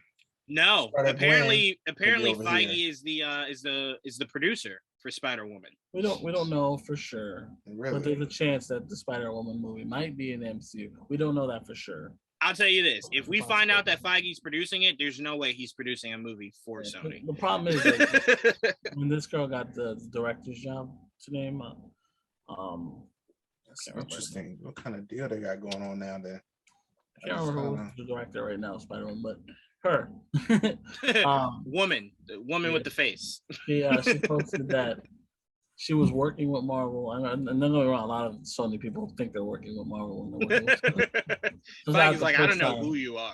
Olivia Wilde, and I heard that the reason for that I think she may have talked to Feige once she got the job. So if that's the case, there might be MCU related, but we'll see. It's very interesting. Yeah, we'll definitely see. I mean, because look, it's not hard to believe. Sony right now has no interest in anything Spider-Man or Spider-Man adjacent. They have all their interest in Spider-Man villains. So it's not hard to believe that Kevin's like, hey, if you're not doing anything with her. I want that's because of whatever deal they made. Like, you can't use Spider-Man, but we need to use something. Trevon, if you think Sony signed off on a deal where Kevin walked in and said, hey, don't use your title character, I want them. I mean, they haven't. No, well, that's because we believe they're stupid. Not because they contractually cannot. We just believe they're stupid. That's it. I believe they just wanted to do something drastically different. My only problem is that drastically different needs to make sense, right? Because you're essentially just throwing things together with no end game. That's my problem, but there's no way Sony signed off on a deal where they're just like, Spider-Man, I can't. Because to me, it's like you could have just sold them back then. If you signed a deal where you're not going to use Spider-Man ever, just give him back. Give him back. And I'll tell you right now. Well, they're getting all the money, right? Isn't that how it goes right now? Like, it's Marvel's shared. making They're getting a shit ton of that money, but Marvel is getting something. But Marvel has all the toys, right? No, I think Sony owns merchandising. Yeah. Marvel owns most of it. It's just they make the bulk of that film money. You know? Right. Because look, I'll tell you this: If you told Kevin Feige, hey, I'll give you back the rights to Spider-Man, just let me continue to make Spider-Man villain movies, Feige would sign that contract in a heartbeat. Sure. I'm not going to use any of these fucking people. Go ahead. Knock yourself out. like knock yourself out. I have no interest in using anybody. What's the character that Bad Bunny's going to be playing? El Muerto. When that name's brought up to Feige, he's going to pull a Guardians. Who? Fuck no, I wasn't going to use that character. Go ahead. Do you? Yeah. So to me, no, I think Sony's they're just stupid. And again, I'm only saying that because they won't reveal what their actual end game is. So till they do, they're idiots. You're doing something that's very stupid. What is the plan? No idea. I mean, yeah, they're making some money. I mean, I'm not saying they're not making money. It just isn't making sense. Like that's why they're still doing it. Yeah, so I don't know. That sounds like money to me. Yeah, here's the problem with that. You started your universe off this way, right? You started it with the risk of it possibly tanking going forward, right? Yeah. But here's also the thing. None of these movies are ever reviewed well. So albeit they make money, I'll give you that. You are making it very uncomfortable for the day that Spider-Man does enter. Because it's like people feel as though you make bad movies, right? You make bad movies. Now you're going to bring Spider-Man in. And the last time they saw Spider-Man in Sony, a lot of people hated that movie. Now they love it. Now they love it now, though. No. Now they have a better respect for Andrew Garfield. No, there's some people that are like, oh, I always loved it. I'm like, because I can tell you this right now. I'm watching social media give what's his name? Fuck, I can't believe I'm blanking here. Hayden Christensen. They're giving Hayden Christensen all the love, but you know what I'm not seeing? Anyone take back the hate for Revenge of the Sith or Attack of the Clones. I've not seen anybody do that, but I have seen people say, maybe Hayden wasn't that bad. But they do not course correct when it comes to the movies. That's what I saw with Andrew Garfield, that people are like, maybe he wasn't that bad. Fuck those movies, but maybe he was not bad as Spider-Man. Not bad at all. I still stand by that first one as a classic. I love the first one. I do love the first one. And I love him, man. I really did. I was very sad when they recast it, but I've learned to love Tom a lot, so I can't argue with that. I always tell you, when Tom took that photo looking like Ultimate Spider-Man, I said, oh, well, you got me. Now you just got to prove it, but you got me. You got me. I'm here. Now Tom's I'm right here. Gone, so Andrew can take over. Oh yeah, I forgot he wants to take a break too. Why is Tom gone? Oh, I'm like, what did I miss? Why is I get Tom salty. gone? I get salty when they're like at the height of this character. They're like, oh, I'm taking a break. What? Well, I mean, to be fair, Trevon, we don't know the extent of a break because we all knew right after that movie they weren't going to jump back into production. I wouldn't be surprised if it wouldn't be until the next phase, which doesn't seem very far anymore. No, I believe if Feige's going to tell us the phase 5 come into this year, Spider-Man will be on there. I believe Spider-Man will come out no later than 2025. Yep. I think that's my guess. Will help jumpstart this next phase. Yeah, especially if Fantastic Four ends phase 4. Yes, Spider-Man will help jump phase 5. Jump start phase 5. Yep. Right. But again, Trevon, it goes into what I told you.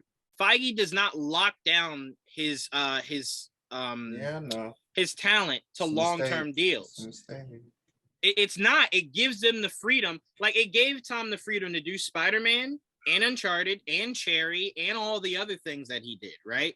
It's not like, all right, now I got to miss out on this role because I'm doing Spider-Man. And that's why, because Feige started, have you noticed the difference between Marvel and DC? That Marvel is starting to get home run names, like big ass names. How? Because he's telling them, look, shit, hey, what's his name? You want to do Moon Knight season 1 and then take a 6-year gap before you do Moon Knight season 2? Fuck it, do it. We just want you.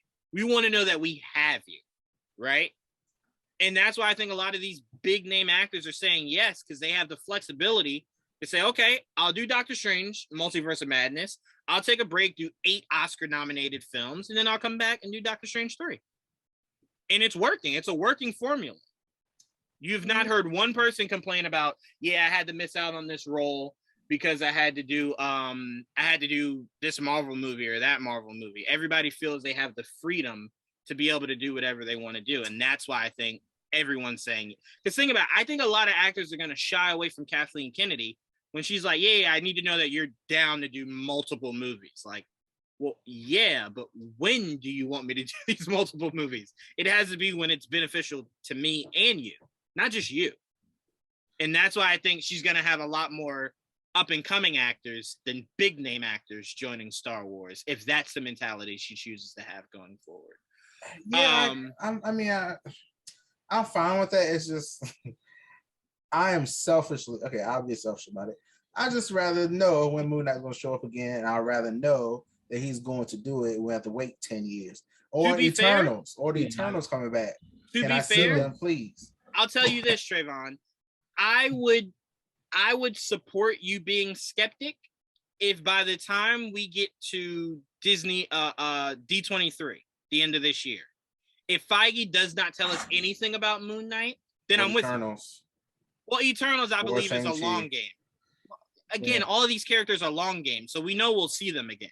But to me, it's just a matter of time. But to me, Moon Knight not telling us whether or not it'll get a season 2, yeah, I'm with you on that. Seems a little problematic, like a little bit, like maybe they're still figuring things out. Yeah, okay. So I'm with you there. But because we have not gotten to a point where Feige can announce everything, to me, I can't fault him because I haven't given him a chance to announce it yet. Now, when we give him a chance and he doesn't say anything, then I'm with you. Then it's just like, well, I'm confused. When are we going to get an announcement on this character that we just got? Like, why are we going to see him again? Right. Yeah. Why are you tippy telling? You also have to remember, it's such a big roster of characters. It's hard to fit everybody in 1 year. So you're gonna need space. And look, they're giving us a lot in 1 year. Movies, shows. Like we gotta be patient because they're giving us a lot of shit. Like, they really are. I guess we had 2 years, 2-year break because of fucking COVID. You know, you blame them for that. And look, we gotta wait to see Thor because remember in that trailer that they just gave us. As we segue into our next topic, we saw Celestials in that trailer. Yeah. So who knows? Maybe something Eternals gets hinted at in that movie. Maybe it's an end credits thing. That's what I'm saying. We gotta wait till we get to the announcements of what's to come, because then we can compile everything we've seen this year and go, well, Kevin, you've hinted at this and at this and at this. Why is that not coming? Look, they have right now, based on just on what they've announced and through the trades we've heard, right? Yeah. 38 things ongoing that haven't come out yet. 38 things have been announced. Right. Like I said, either from Marvel themselves or at least through the trades. Right? Of the 38, we have, and I'm including Sony in this, 10 things that are in post-production. Like 10 are in post. We have 5 filming currently. Now the rest are, next. We don't know in what order, but right now they're in development in some capacity. There's 23 things right now, not in limbo for now, but obviously things are progressing pretty quickly with Marvel. You know what I mean? Right. I mean, like I said, I understand that fully. And one thing you have to understand is, Trevon, think about this. Shang-Chi just came out. Eternals just came out. Not literally like just, but they're relatively recent, right? November, so it's like to expect to see them again that quickly. We just got that movie. We got so many other characters to explore and expand on before we get right back to who we literally just saw. That's why I said Spider-Man, I don't think it's until like 2025, 2026, the latest, is when we'll see him again, because it gives you that gap. In between now and 2028, Shang-Chi 2 will have come out. That there's no ifs, ands, or buts about it. In between that time. I feel like he is enthusiastic enough to come back. I haven't seen much about Oscar Isaac to make me feel like, oh, he can't wait to come back. Well, remember, we didn't hear from Oscar Isaac. Or even a Moon Knight will return. We didn't hear from Moon Knight Oscar Isaac for months after the major trade said he was Moon Knight. It took a long time for us to even hear from him. And all it was just a photo of Moon Knight behind him. Right? So Oscar Isaac, he's not the guy that's going to jump out there and do all that. Right? Even when you hear... I kind of want those kind of people, though. No, to me, I just want anybody that wants to be here. And he hasn't shown that he has not wanted to be here. Right? And he was phenomenal. We still have. Joel, I'm sorry. We still have the Midnight Suns that are coming, so it's like he's gonna be more. It didn't. They obviously made it very known that he'll be more on the spiritual side, more on the supernatural side, and those characters are just now being introduced. So you have to wait for them to be introduced. We'll get a lot more Moon Knight then, than more so than now. Right. And like I said, to me, it's more of those things where it's like we just saw the character. I'm with you on not hearing anything about what their projects would be going forward, but not seeing them right away. I understand that. When is it that they haven't delivered? That's another, like, where are you worried that Marvel will not deliver? No actor has left. But doesn't matter. When have they not delivered? No actor has ever left. Like, no actor has ever said, "Nah, I'm not coming back." You know what I mean? Yeah, the only actor I can remember that legit said, "I will never be back," is Hugo Weaving. That's it. That's really the only name of large stature that has come out and said, "No, I'm not doing that again." That's it. Nobody else has said that.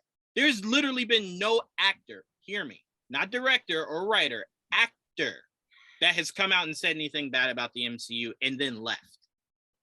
Nobody. So to me, if Oscar Isaac's not talking, probably because A, Feige told him not to, B, there's nothing to talk about right now.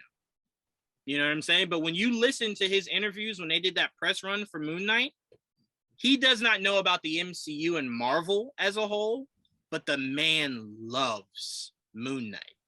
He does. He was in every interview, he gushes about it.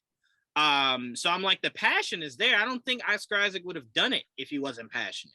I think that's why the character is so drastically different than the comics, is because when he signed on to it, I think this is what he wanted to be able to do, is to stretch his legs acting wise with the character, right? Not be so reserved to, you just got to do this, this, or this. So even Feige's giving freedoms to expand on characters. So I think right now Feige's making it to where it's very actor friendly. And that's why he said he stepped away from, no, you have to do a 4-movie contract. Because a lot of people were saying, I'm not locking myself into that. You know what I'm saying? Like, what if I play Peter's best friend and I don't want to do that shit anymore? I want the freedom to say I'm out. So he's like, well, I'll give you the freedom, you know? It's just more flexibility. It's not a bad thing. Never a bad thing. Because again, it has not worked out negatively for him. And we're talking 15, 20 years into this, right? So to me, that's what I'm saying. Doing that though, so let's see how it goes. No. I'm talking about he had a model of locking in contracts, and we've not seen that be an issue for anybody. You know what I'm saying? I think the word started to get out with Chris Evans and guys like that who wanted to be able to be more flexible, and Feige just realized I should maybe stop being so stubborn about this. Let me open it up. But again, until Feige fails in any area, the faith will always be there. All right. So did we see this? By the way, can I just say this? I don't know if it's just Eric that I follow, the producer for The Boys, or it's just social media in general, the people that got to see these episodes early. Social media really built up that Hero-gasm episode. And it was just like, there were only 5 minutes of significance of that whole fucking episode. Correct. Like the wildest thing was Mr. Long Penis that stretched out through the door. That was not the wildest. The wildest was the giant cum shot. That was okay. Well, that was probably the funniest thing. I don't know. I think that was my funniest. It just felt like a scary movie to me. I was like, okay. Yeah. It looked like it was trying to be wild for wild's sake. But really, for me, this is only my opinion. I'm not speaking for you guys. I'll pass it to you, Joel.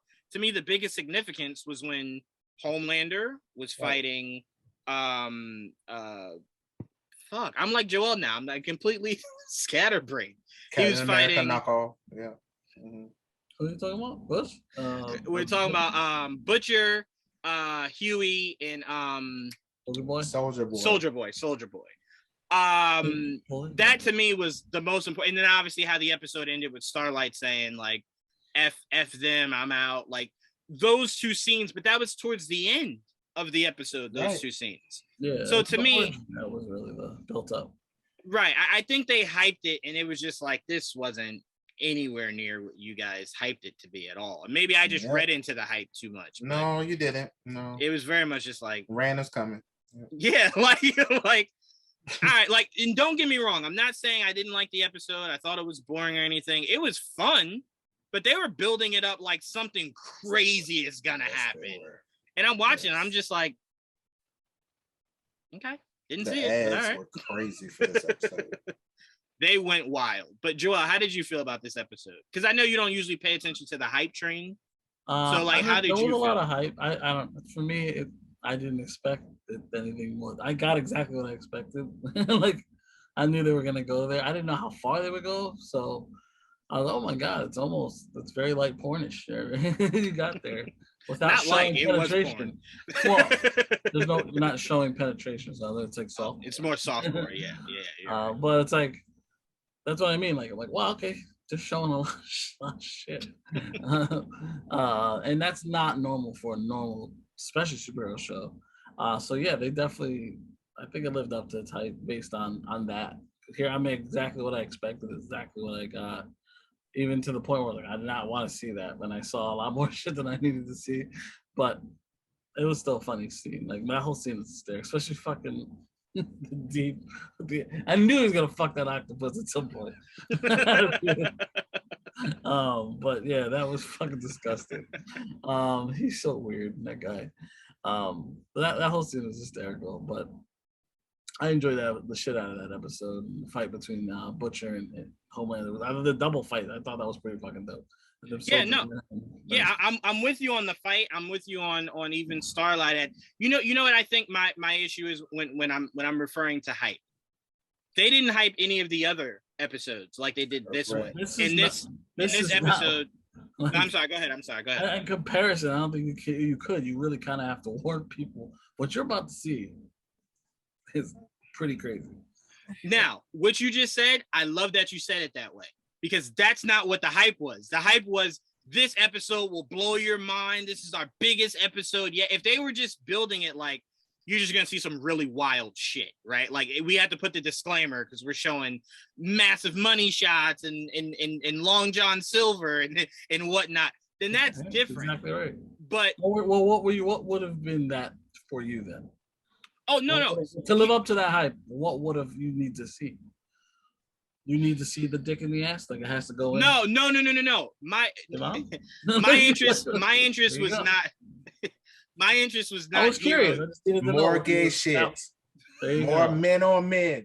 Okay, all the women on women. There wonderful. Was women on women. No, it was a lot of women on women. Where the men on men? That's what I was expecting. Men on men. I was expecting some shit. I will say that my hype had nothing to do with Herogasm. So my hype wasn't Herogasm at all. Huh? I remember that Black Noir story. I was like, let me see this. I'm not gonna lie. See this shit. American Gods definitely made me flinch more than some of the scenes in this. 100%. I'm like, what the fuck? I am always of the mindset. I will always be of the mindset that there is a thing called porn. I don't ever need it in my shows because I have actual porn. So to me, my hype wasn't Herogasm. I thought they were talking storyline wise. Like, there's going to be something massively big that's going to come down the pipeline. I didn't think story-wise. No, but that's why I said I think. That's why I said I think I just perceived the hype differently, because when Kanan and Tia were hyping it to me, because they saw it before it came out, they were hyping the episode, not just Herogasm or like, oh, it's really what they were hyping it like it's a really big episode, right? So I'm thinking like, oh, something crazy or monumental is going to happen. Maybe Mother's Milk gets himself killed. Like, what's going to happen?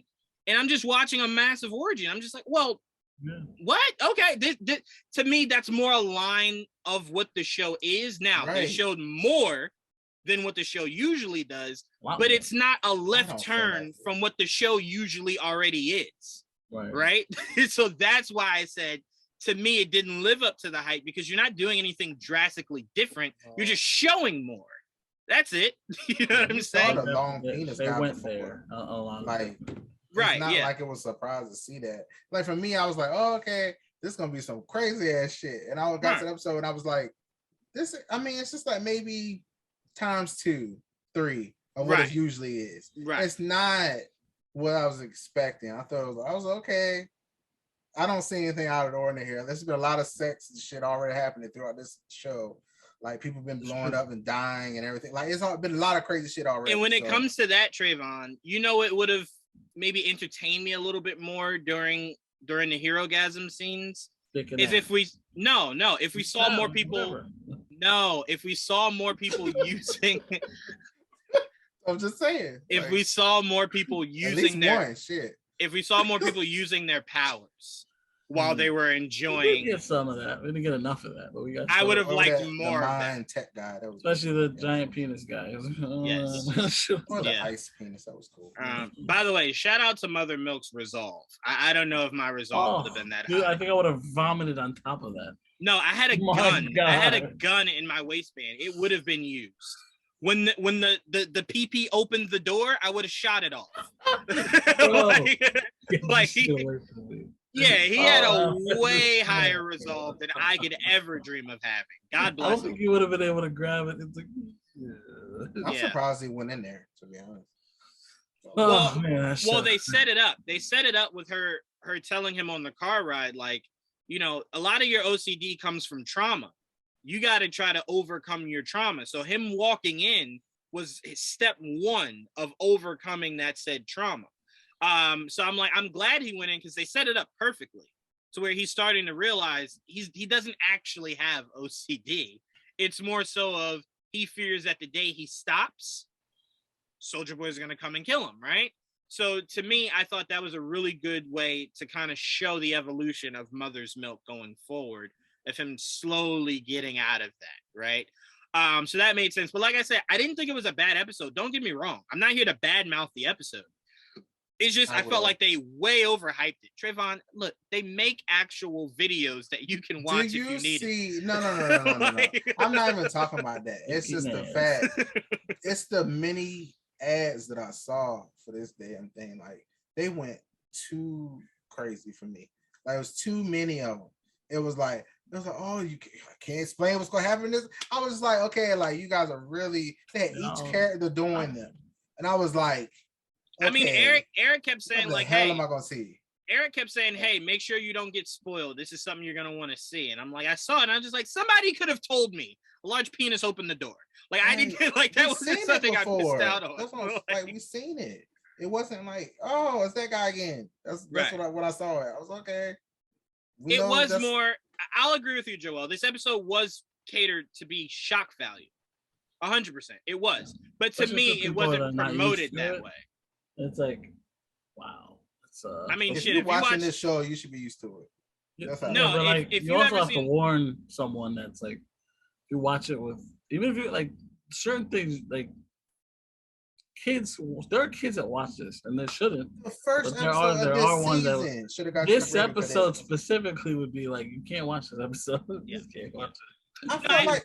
I get what Joel's saying. So the opening. Think about the opening of this season. No, I agree. That was clear. I get what you're saying, Trevon, but a better example of what Joel's trying to say is like, let's say your kid is a big history buff, right? Like your kid loves old time war, like the Olympians and shit like that. So you're watching Spartacus. There are a lot of episodes of Spartacus that just go too far. You cannot have your kid watch it, albeit you can make an argument your kid should never watch Spartacus. That is a show that I keep hearing I need to watch. Oh, Trevon. Specifically, I know. I've heard. Trevon? Yes. Yeah. Spartacus is fucking awesome. Trevon, the men in that show sign contracts that say you are not allowed to wear clothes, let alone shirts, ever. So that the fact that you have not watched it shocks me. That show, Trevon, is a step. The show, no. For you, that show is a step. This is good content. That's a step below porn for you, Trevon. Yeah. I promise. No, and it's not even because of the fucking porn. It's a good show overall. No, it is. It's a really good show. Tonight, right? Good narrative has a good story. It's so Steven good. Did. Yeah, Steven tonight. Yeah. Mm-hmm. It's just, by the way, he owes me an interview. Sure does. That guy's cool. You remember that, Joel? You remember when he said he would give me that interview? Yeah. Yeah, never did. Fucking hate him. But yeah, again, I did think this was an important episode of The Boys outside of the hero-gasm. Homelander seeing that shit ain't sweet out here. Starlight deciding to turn in her hero card, right? Become more activist than hero. So Did A-Train die? Butcher. Like that's some crazy shit too. Man, Yes, Butcher needs to and go we- hit with some real V. we They now don't need see that the lines have been drawn, right? There are now 3 lines: Homelander and Vought, right? Starlight and Mother's Milk, and then Huey and Butcher. And I'm sorry, you can make a 4th one because we still have no idea what Kimiko and Frenchie want to do, right? They We want to have get no away idea from what the they wanna do. Russians. That's Right. Well, yes, step 1 is to get away from the Russians. They gotta kill but her. They gotta kill her. Kimiko? Yeah, Chemical they have to kill whatever that girl name is. Oh, So the it's Russian. called Okay, on- got you. okay. I was about to say, Yeah, I'm that like, bitch who are is you talking annoying. about? Oh, not Chemical. First of all, I think she I hope might her have powers some. aren't gone completely. I Now hope for they are. her sake. I hope for her sake they are, because to me, what I really enjoy about this boys team is how they find ways to kill Soups with no powers. Right? It's more skill. It's more nail than it is hammer. Right? So to me, I'm like, to have everybody on the team with no powers would be really, because she knows how to fight. She said it. She said, I thought the V made me a killer. I'm just a killer. Okay, so what group would you want to be in? I'm in Butcher and Huey. I'm shooting up. I need So that what- power. So what group y'all in? Because I know I'm what getting group I'm hangover gonna be after. in. Absolutely. You know, what group in the I'm gonna be comic in. books, they have. I'm getting real V. The fuck that. I'm getting real V. I ain't getting no damn temporary. Let me go through that pain. Yes, Joel is right. In the comics, they did have powers, but that's what was appealing to me about the show, is that you because to me, what's more fun is you showing the degree of difficulty, right? So it's essentially like Ant-Man fighting Thanos every day, right? So where it's like, picture Thanos with the full gauntlet fighting just Ant-Man. And you're like, well, Ant-Man can only do but so much, right? So then it becomes, maybe Ant-Man does have to go up his ass and then expand himself. He has to get creative. So that's why The Boys is entertaining to me, because it's like they don't have powers, obviously excluding this season. So it then becomes, how creative can they get to kill these Soups, right? So that's what's interesting. Right, and look, I know that Soldier Boy has apparently the power to take powers away, and B, the power that could kill Homelander. Right, so shit got very real for Homelander when he was on that ground, and he said, "I gotta get out of here. Like, I gotta get out of here. I didn't see Huey's penis. I almost died. I'm traumatized. I gotta get out of here." I like that they have different powers. Like Huey teleports, even though he can't keep his clothes on if he teleports. Right, that's very weird. That's a very weird teleportation. Whoops. I mean, only I know you enjoy body. it, but I'm saying in general it's awkward. Like you gotta figure out a way around that. I rather Definitely know does. Butcher has the heat vision. Now they both have super strength. They do have super strength, yeah. And I heard your slick remark, Trevon. It's disgusting. You thirsty motherfucker, you. All right, let's move on. Stranger Things, Volume 2. I know, Trevon, you have not watched it. I still believe you should watch it. It's right up your alley. Sure. But Joel, are you emotionally ready for these last 2 episodes of this season?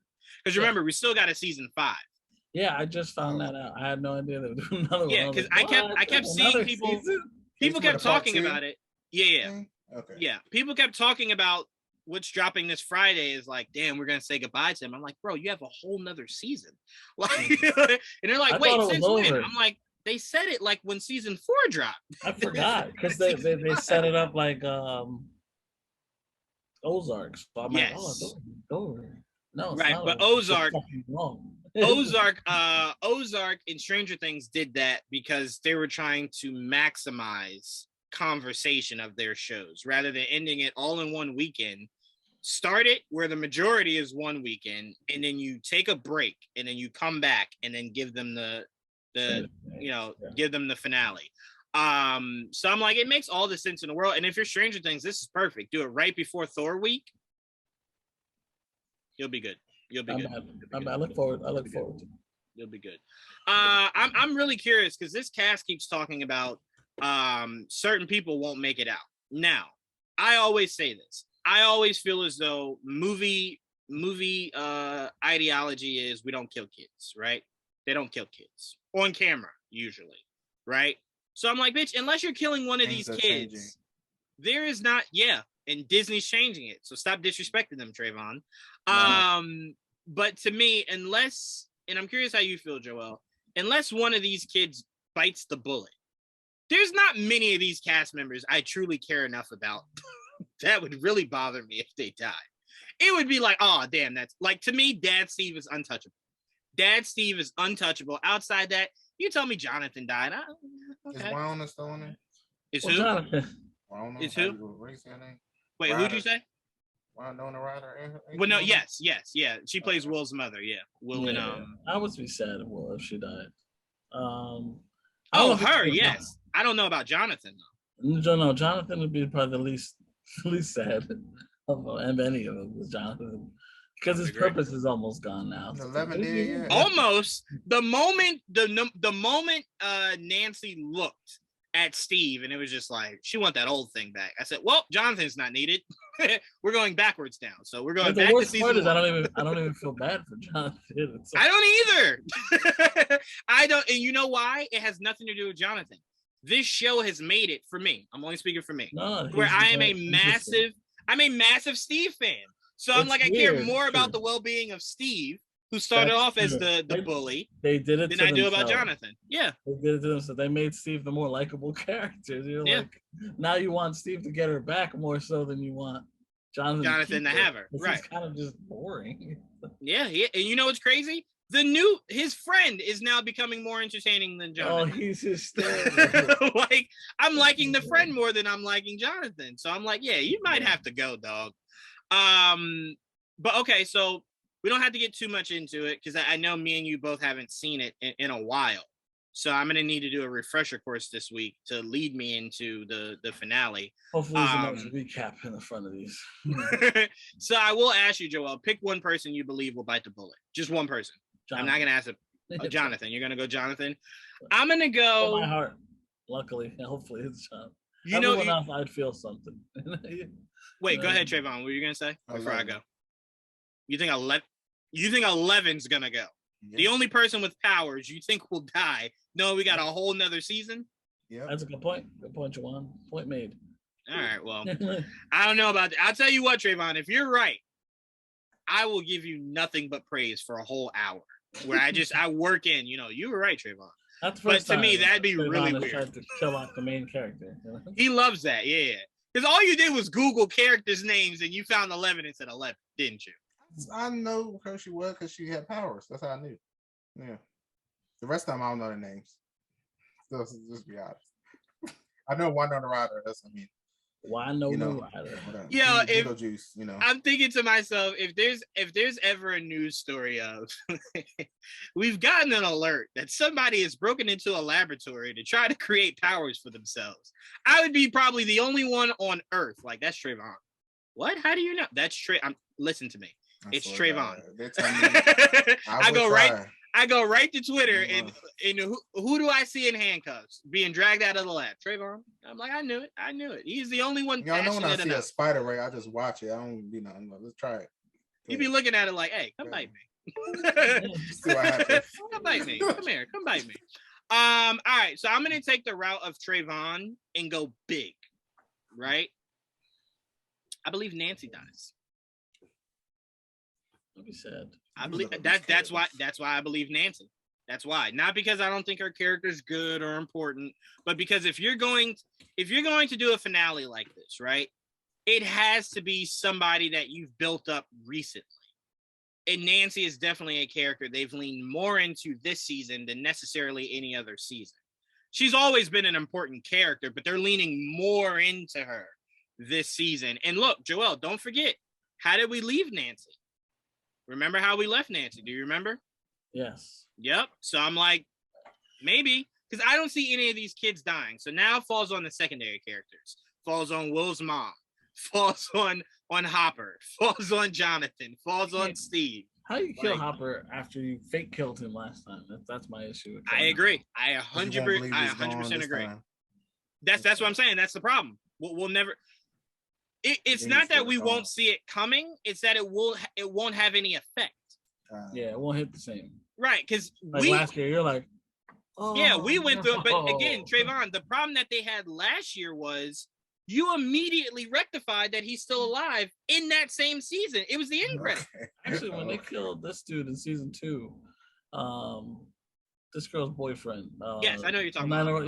Yeah, that hurt. I was like, oh, because you built him up, you liked him. Yeah, and then they killed him. You're like, oh, and the way you. he died. You're like, oh, yeah, God.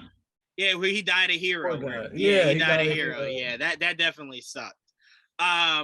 So we're taking the kids and Hopper out. Kids and Hopper are off limits. We're taking them completely out. So then it does come to Nancy, Steve, Jonathan, Will's mom, gotta learn her name. The new guy that we just learned about, that's the head of the D&D, that's being tracked by the cops. To me, I kind of feel like you can't kill him. You just introduced him. That won't have as much. Now, if he dies in the next season, sure, but you just introduced him. That won't have as much hype. You know what I'm saying? Yeah. Like, it wouldn't really mean as much. I don't know if it makes the end of the series then. I'll say that. Oh, I'll give you that. Yeah, I'll give you that for sure. Because remember, and I think what they're setting up is, Joel, remember how he said when they went into the upside down and he was telling Steve, like, look, you jumped right in. I could never do that. I only jumped in here because the girls did. I didn't want to look like the one schmuck that stayed in the boat. Right? So I could see him having a hero moment where he goes out a hero and it's just like he finally gained enough courage to take the bullet. Right. And I think he'll die for Dustin. I could see him dying for Dustin. Think so? Yeah. Either Steve or that guy will die for Dustin. One of them will die for Dustin. That kid is so hard to dislike. Dustin is probably, out of everybody in this cast, the easiest to love. The kid is so adorable. My friend dislikes that character so much. Really? Yeah, he's a weirdo though. I can't even think about what about Dustin. Like, is he saying he's too annoying? Yeah, he thinks he's annoying. Okay. He didn't like podcasts either. Like in the Ghostbusters movie. Oh, got you. I'm like, what? He doesn't like podcasts. What? No. He doesn't like the character podcast from the Ghostbusters movie. Got you. I mean, look, if you want to say that Dustin's annoying, I won't argue that. I just find his annoyingness to be adorable. Not necessarily now because he's older. He's gotten out of that adorability. But now I've loved the character so much, I'm not going to now turn on him because he's gotten older. You know what I'm saying? But yeah, even last season when they were singing Never Ending Story, him and his girl, they're adorable. Yeah. Oh, sorry, his girlfriend's cute. Yeah, Susie. I think her name's Susie, so I can give her a name. Sorry, Susie. Susie is hilarious. We need more of Susie. She's got to move closer to Hawkins. I hope. Yeah, she was cool. But yeah, outside of that, I'm curious to see how everything pans out for Stranger Things, Volume 2 this Friday. I'm just really glad that we got a chance to take this break because that was a lot. To have ended it all at once, then I don't think I would have been able to handle that. So I'm glad we got this break. All right. Christian Bale says he would only return to play Batman if Christopher Nolan asked him to. Well, good thing no one's asking either one of you two to return. Right. No, thank you. Sorry. Matt Reeves has come in and has completely washed away any notion of me needing the old thing back. So no, thank you. No, thank you. And I'm going to be honest, the way Batgirl looks, even those directors have washed away my need to have you, either one of you, back. I'm very curious how their movie looks because they did a good job on Ms. Marvel on the episodes they did. Yep. And they seem to be fans, so their movie looks like it might be really good. So I hope so. I mean, look, remember, we love the photo they revealed. We love just the photo. Yeah. You know what I'm saying? So I'm like, if the rest of that movie matches just that photo, we're in very good hands. Very, very, very good hands. Affirmative. All right. So I want to talk some CW. Let's get into it. Superman and Lois, again, another phenomenal episode. A really, really, really, really, really good episode, man. They are really building this up. I will say the one problem I have with the CW overall is the CW does things with Superman and Flash that I hate. And it's why I always hated them bringing in bigger name characters like that. If you notice, in each season of The Flash, in these first few seasons of Superman, what has been the most consistent narrative? Barry loses speed, Superman loses his strength, right? And it's just like, well, if you have to depower them, don't use them, right? Like that's never really a big thing in the comics where it's like, well, this is a whole issue where Flash can't run. That's the whole premise of Barry is that he runs. If you strip that away, no matter how good the story is, I'm only here to see Flash. That's what the show's called. That's what I want to see. But if his hurdle is constantly, I lost my speed. I lost my speed. I lost my speed. Well, Barry, at some point, you got to find out a way to keep your speed, right? Like, you can't just keep losing it like it's car keys. So to me, it's like, albeit Superman and Lois has been a phenomenal season this year, the idea of Superman losing or his powers being negated, anything like that, it's like part of it was draining because she's kind of like a leech.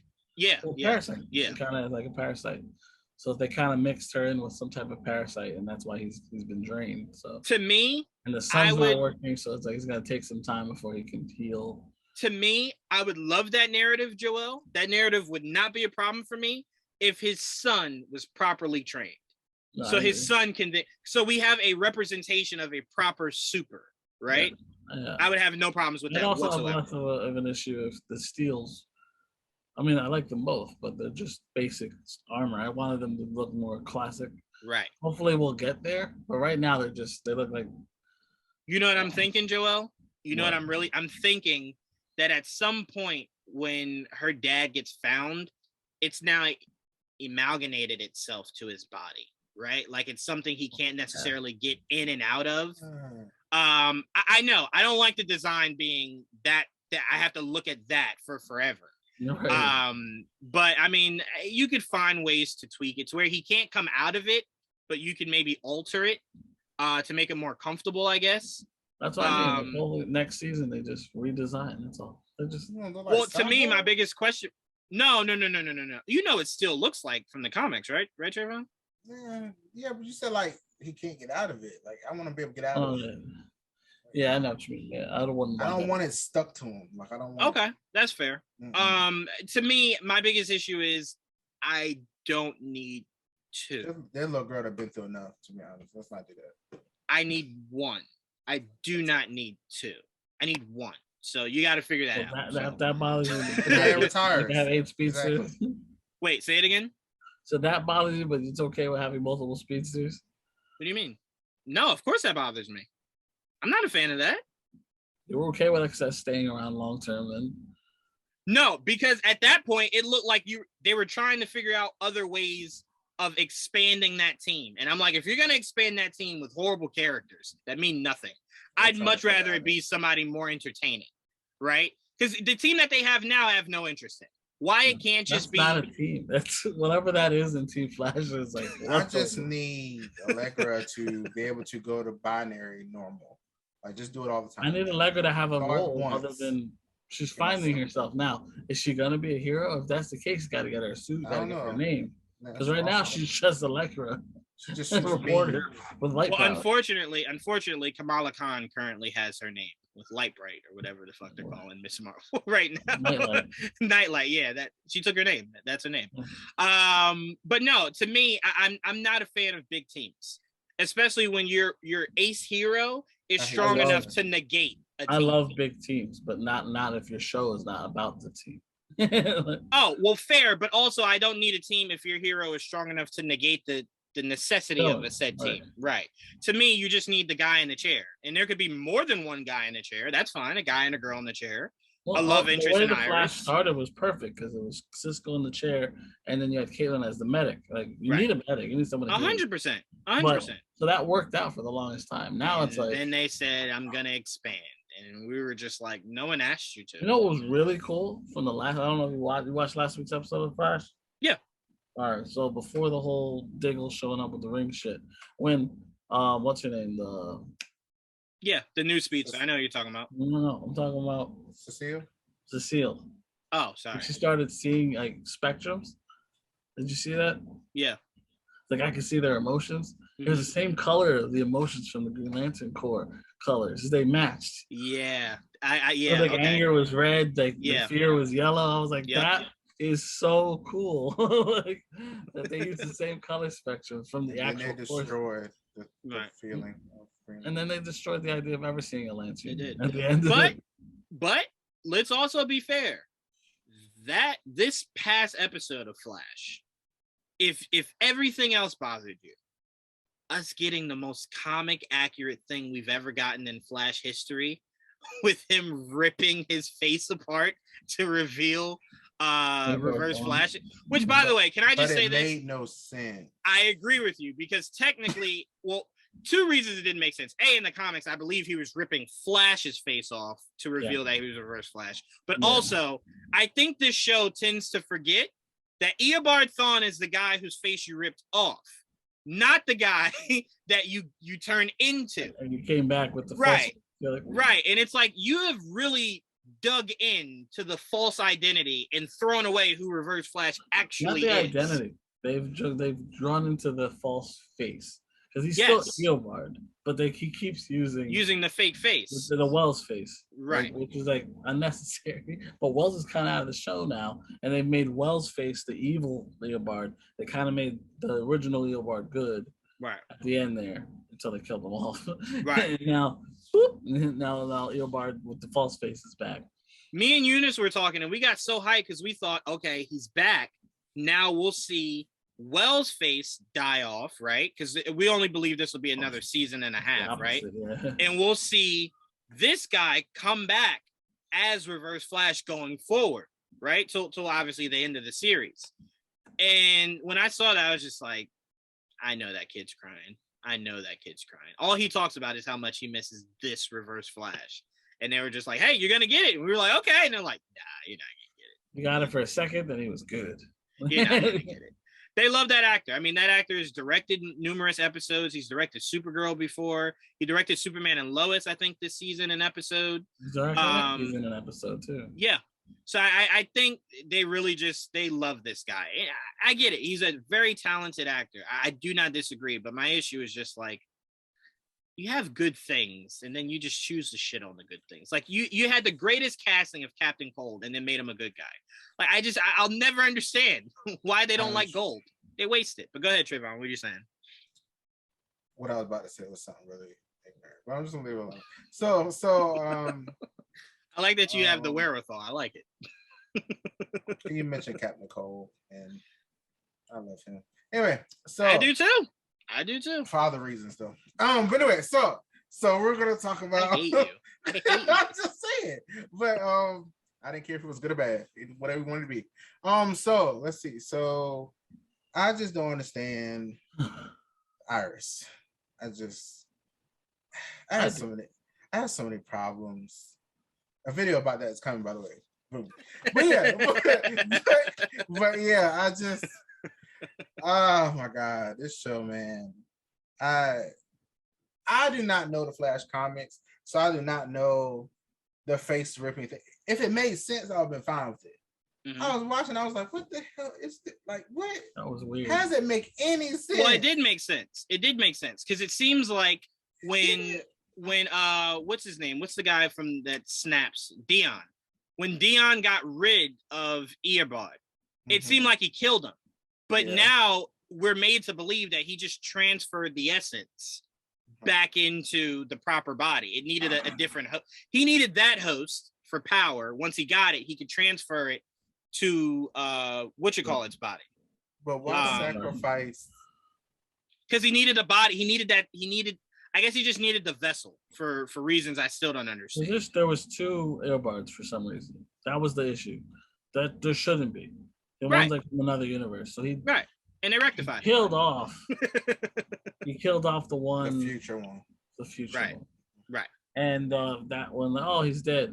But they apparently they were trying to use each other technically, and it worked out that the Eobard from a different world, right?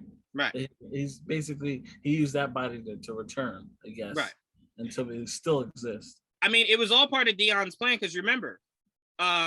When he exposed himself is like, hey, I'm back. Dion didn't look shocked, like, what? I thought I killed you. He very much looked like, yeah, that was what the give and take was. Yeah, that was the plan. Now, I believe next week's episode will probably start with the flashback of Dion discussing this with Eobard before, killing him for the theatrics of killing him. Yeah. Right. Now, Trevon, what I will never argue about with you is that they do not do a good job making any sense. Won't argue that. But I'll also say that a lot of this show takes on the essence of the comics, and then a lot of this show shits on the comics completely, wholeheartedly.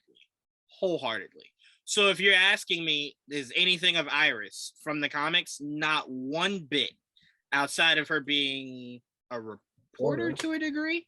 You know is what? the only accurate thing about Iris. You know, really annoying me, I think, even further after the episode ended, is that we saw the preview for next week. And I was like, well, how are the kids there? I was like, shouldn't they have disappeared when she did? Like, she's not dead. That's really the only thing you can she you didn't can bank get on. pregnant. She didn't have kids. No. Listen to what me and Joel are saying. We're saying that if they're showing the kids, it means that Iris right now is not dead. That's what we're trying to say. But she never had children, though. We're trying to say, as long as she's breathing, there's still a possibility for her to have children. Right. Like, those kids are from the future. Right. The kids still exist. It's only because she doesn't die and she had children. Right. We haven't seen her have children today, but that doesn't mean she can't have them a month from now. They're from the future is what we're trying to say, Trevon. The far future. But wouldn't it change the future? If what? Think about it. If what? We keep trying to tell you right now. No, we're trying to tell you. Disintegrate. No, she didn't disintegrate. Have kids. No, she was still in Barry's hands when the episode ended. She turned into that green stuff. At the end of the episode? That green stuff? Let me bring this up. Yeah, he dusted in his arms. And that's what went into Ebar. That's why I was like, what the hell's going on? Yeah, by the way, I did really like that. I did like that reveal where they kept trying to figure out like what. That's right. What is it? Or killed. She got hit with the lightning. No, I know that. I know she got hit with the lightning. Green, whatever crap, and went into Ebar. It was really that's what happened to her. That's why I was like, how are the kids here? Hold on, because I don't remember that. Like I don't remember that at all. I'm pulling it up now so I can rewatch it. I do remember now. Yeah, she's gone. So I was like, well, how are the kids like? Well, if it's the Marvel timeline, it's a split reality. It doesn't matter. Well, I mean, she just ran from 20, whatever she ran from. Remember? Wait a minute. Hold on. You're not about to argue the theory of multiverse or the idea. This is not a multiverse, though. They're in the same timeline. Why is it not a multiverse? Because they're not. She's on the same Earth. She just ran. Remember, Nora just ran there. No. Her kids ran back in time. Her kids. We're talking about her kids. I'm saying that's not the same Earth. Time. It is. It should be. But if you're gonna actually introduce multiverses and timelines, as soon as you divert, it creates a new universe. That's the problem with fucking multiverses. They're confusing. And Trevon, you're now sounding like a hypocrite. You just told me on Twitter she ran in time, not another Earth. Hear me out on what I'm talking about. You just told me earlier on Twitter you didn't want the MCU to have it that the mutants were on an island somewhere. Yeah. In this timeline. You want them to be pulled from another timeline. Correct. So why is it you can't believe that these kids ran from a different timeline? 616, 838. We just had all that. They have not. They said they merged everybody onto Earth 1. And no, they did not. That's what they did. No, yes, they did. Cisco said that there are still other universes. Well, all the main ones, Supergirl, Black Lightning, all those were on the same Earth. Yes, they're all the same. So why she just ran back in time? She didn't run from Earth 7. She ran from that same Earth in the future. And then she came and she ran there. Oh, what's happening with mom? She can't come back here. And she ran back to wherever 2049, wherever the hell they come from. So it's just so I'm just like, you can't like, and then now they're there again. So they ran back in time again, and now they're fighting. We don't know. They haven't explained it yet. You gotta let them explain it, and then you can bitch. That's usually how I like to do it. Don't show me that preview, man. I don't know. Well, don't look at it. I didn't know there was a preview until you mentioned it. She didn't go into Earbud. Yes, she did. Let me see. Did her particles particles went up? I'm watching that now. I'm watching that now.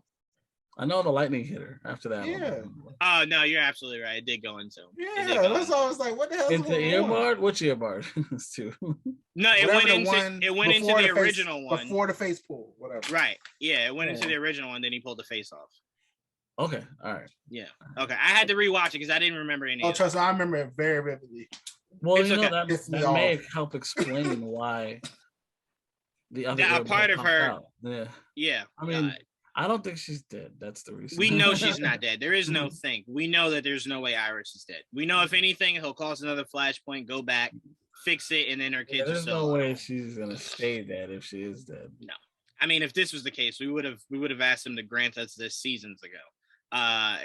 Bring back Patty with the fatty. Everybody wants that. Everybody wants Patty with the fatty. Next season, you feel like there should do a season? I say end it here. I feel like each Flash episode, I mentally purged from my brain. That's why I didn't remember this ending. I didn't remember it at all. I purged it from my brain. Right now, my brain, when it comes to DC television, has the perplexity really to only open itself to Superman and Lois. Superman and Lois is really what I really, truly, fully give myself to. And that's why I can remember almost every detail of that. That's really it. I didn't get to talk about that a while ago. Yeah, I'm sick of that show too. I'm really tired. I'm tired of like this week. Clark is annoying the shit out of me. Just got weak. Like today. What you mean yourselves not fixed? Like today. What's going on? Like, what you mean? He was like, I didn't get my power stars 4. I said, so you trying to tell me it's gonna take you 4 years to heal?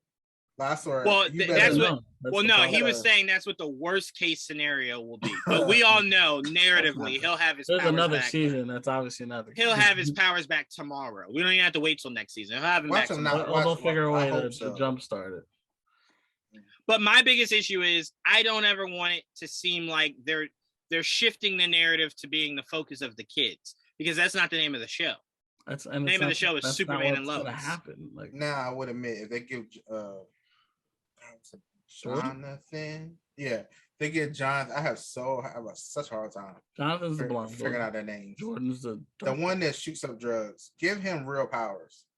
And do not do that. Why hasn't he, like, during all this mess, right?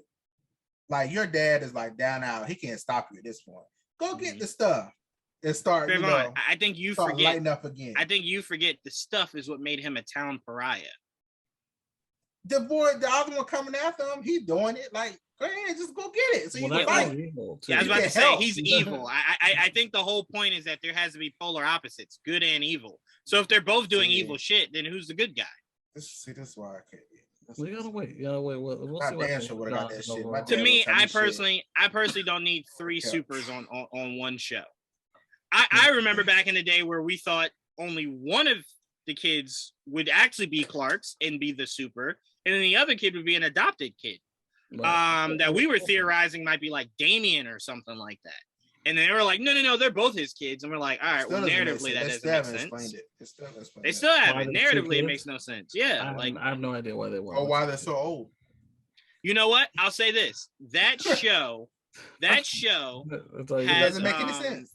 You know what, though? I will give that show credit. It's so good. I tend to sometimes not even think about that. Yeah, I mean, once Flashpoint takes over, nothing's off the board. That's how I look at it. And this is why we try to tell you, Trevon, multiversal travel and time travel should not exist. Flashpoint, because once you do it, it then leaves gaps for things like this to happen. Not a 16-year-old child. But anyway, it's just the time. It's just how can you explain anything? They literally they race bent the child. They made one person exist, another one doesn't. Diggle went from a son to. What does it matter if they age 16? Diggle showed up. Look, Diggle went from 16 years older. Diggle went from a son to a daughter. Now he has 2 kids. Now he has a son and a daughter. So now, like, it balanced itself out. I don't. And like Clark and Lois she got pregnant 16 years earlier then. Because remember, the whole timeline changes, not just like the day of. Right. Everything before and after changes. Yep. And then the Flashpoint. You know what I mean? Yeah. Someone might not be born. You know what I mean? Here's the thing. Me and Joel will never argue that the CW tends to never make sense. That will never be an argument we wager. But we're trying to say Sensical went out of the window when Flashpoint happened. And they kind of just started to create their own narrative. To make sense of shit after Flashpoint. That's on you. But this is why we try to tell you we are not fans of time travel. We are not fans of multiverse, because it creates loopholes I'm like enjoying this. what MCU's doing. I don't know what the hell they're doing. You're enjoying it now, so they tell you Wanda's kids are alive and they're 32. And then you're gonna sit there and go, "What?" They're gonna get aged up, and you're gonna be happy about it. And you're gonna be a hypocrite. You know that, right? Yeah, okay, as long as you know.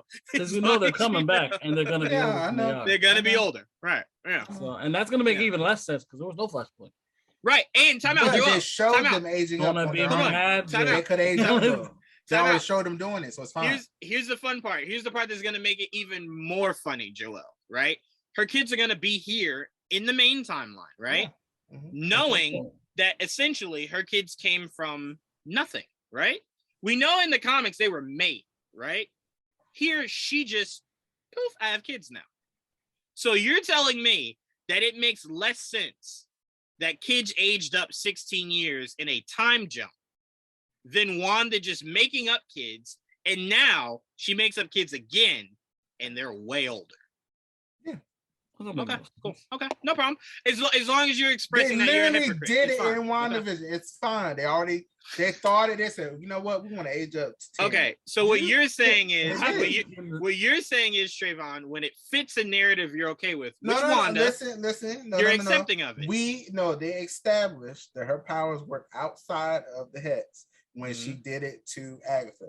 Agatha was staying like that after the hex was gone, which means she can do some wild shit outside that hex at this point. So now she feels like that's why I understand. I was like, why don't you just, pop the kids up? Like, but time out. She also said in Multiverse of Madness, she cannot do that again. Which I don't. I just think she doesn't know she can yet. Trevon, we had a whole movie about her willing to kill an entire universe. I hear that because she didn't know what she could do yet. Okay, yeah, but she did it. So she did it by mistake the first time, and then just correct. Wiped her brain. She did do it by mistake the first time. Wanda could do it by herself. If anybody else tries to do something weird, it's off limits. It's off limits. That's what she you're saying. She has reality bending powers. So yes. Okay. And we're saying that Flashpoint is all about time, and we're saying that they added time to Clark's kids, and you're saying no, that doesn't make sense. All they did was that she got pregnant much earlier in her life than than what we know her to have gotten pregnant. The timeline changed. She got pregnant 16 years earlier than her initial time. That's all. Mm-hmm. And now, again, I also want to stress this. 16? Huh? How old do you think Lois Lane is, Trevon? They're not in their 20s. They're in their 30-something. No, mid to late 30s. They're at least in their 40s. Okay, half of that was 18. What? Okay. Why are you going? What? But why are you going that far? You said half 16 years ago, or whatever. I mean, yeah. Clark but I'm saying younger than he actually is. Yes, I'm saying late 30s, more so to Joel's 40s. We believe that Clark and Lois. I think Lois and Clark are in their 40s. 100%. Yeah, 100%. All right, let's talk about another show. Joel, did you finish Umbrella Academy? No, I have like 3 episodes, I think. Okay, well, I'm gonna give a non-spoiler. Remember how last week I said Umbrella Academy is a weird show for me? It's very much one of those shows. No, I can't. So listen to what I'm about to say. Oh. Umbrella Academy is very much one of those shows that if it gets another season, great, right? I like seeing that cast together. But if they told me they canceled it, I would feel not an ounce of pain, sorrow, regret, anger. It's such a weird show because they do shit that I'm like, that makes no sense, right? Like, it really makes no sense. And you're forcing this narrative. I don't want to go too in depth because I don't want to spoil it for you, Joel. But they just do things that just recycles this fucking story each season. It just keeps recycling itself. And I will say this. Go ahead. I fucking love this show with all my heart. I love the comic book. I love the show. I love the characters. I'll be heartbroken if it gets canceled. Really? I will be very curious to see if you feel the same when you see the finale. I think I'm very curious. I don't think there's anything they can do to actually change my mind. Because this show is reminding me of a show I love called Suits, where the whole premise was one of the guys is a fake lawyer, right? So I kept saying, well, at some point they have to find out he's a fake lawyer. So once they find it out, it went 3 more seasons, and I'm like, the narrative is done now. It was about keeping the secret. The secret's exposed. You can't keep going back to that well. So I'm watching Umbrella Academy. They did a good job, though. They did a good job. Keep it going. They stuck the landing to a degree, but it lasted longer than it should have because the narrative now I have to stretch it to make it make sense, right? Now it's not a natural progression. So I'm watching Umbrella Academy, and if you follow the first 2 seasons, the narrative of how it ends is exactly the same. It's all it's apocalypse. They stop the apocalypse, and now it's back again.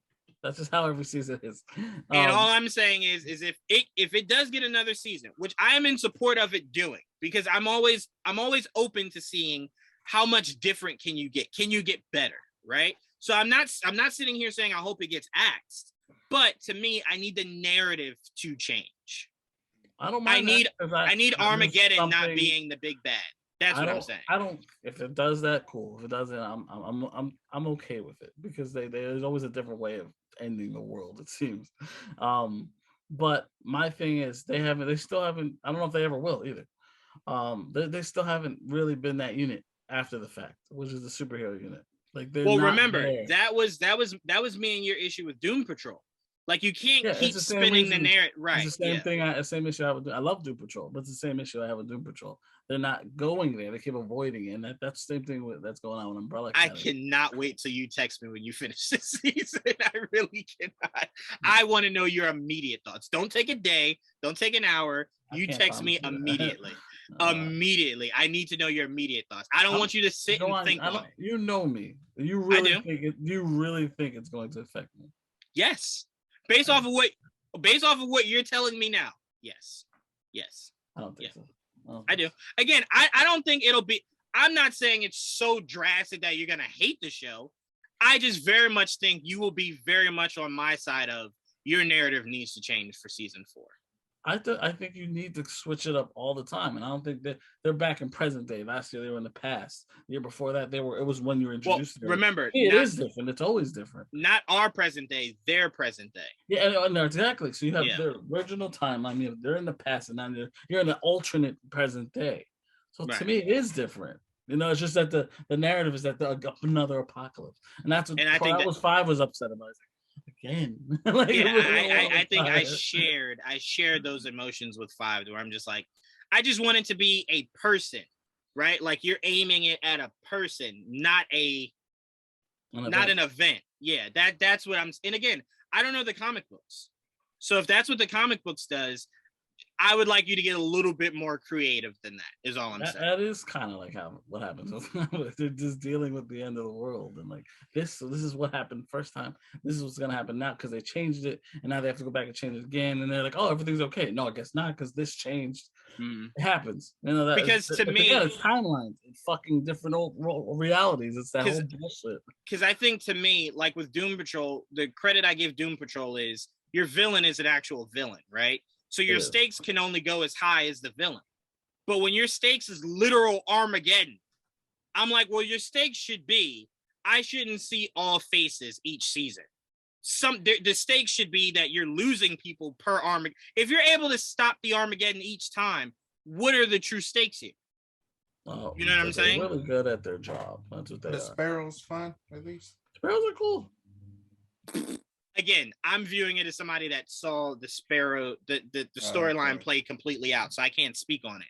Again, I'm very curious. Next week when we do this, hopefully Joel's finished it by then. Then we can expand. There's like fucking 3 left, so I'm just saying. I can't say anything more. As introduced, were entertaining. I like the characters that they were. Obviously, they're dwindling as they go on. Now, where it ends. But I will add that Tristan was saying on Twitter today that someone pointed it out, and he never really looked at it that way, but you can look at it that way. What they're doing with race in this show is very interesting, to say the least. Very interesting. What he was very diverse cast. No. That's not the argument. What they're doing with said characters is the issue. What they're doing with Diego, what they're doing with Alice, to me, I look at and what they did with fucking number 1 of the Sparrows. It was very horror movie-esque. So I'm looking at it, and I'm just like, well, number 3 is a horror person of color too. Actually, there was, I think, more white people on the Sparrow side. No, Ben, number 1, number 4.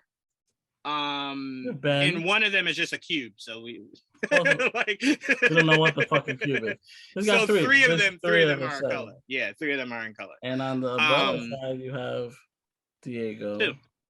You have Diego. You have Allison. Mm-hmm. You have Ben. Oh, I didn't count Ben because technically for the umbrellas, he's gone. He's not even part of. Was there, but he's been there the whole time. Oh, okay. Ben, there's 3 of the 7 are not white, Mm-hmm. and then you have oh my god, I forgot the names. Tell me the number. Now you have Victor, who's a trans, and then you have Klaus, who's gay. Mm-hmm. So they're very diverse.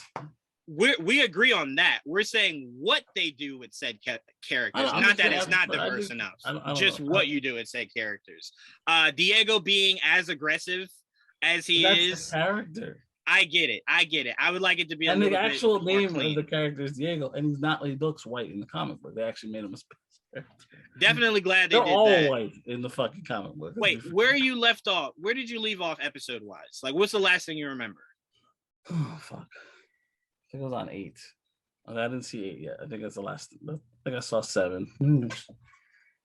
I'll tell you right now. Narratively, do you remember the last thing you saw? I'm trying to remember because it all becomes one. I get you. Don't worry about it. We'll break it all down once you finish the 3. Don't worry about it.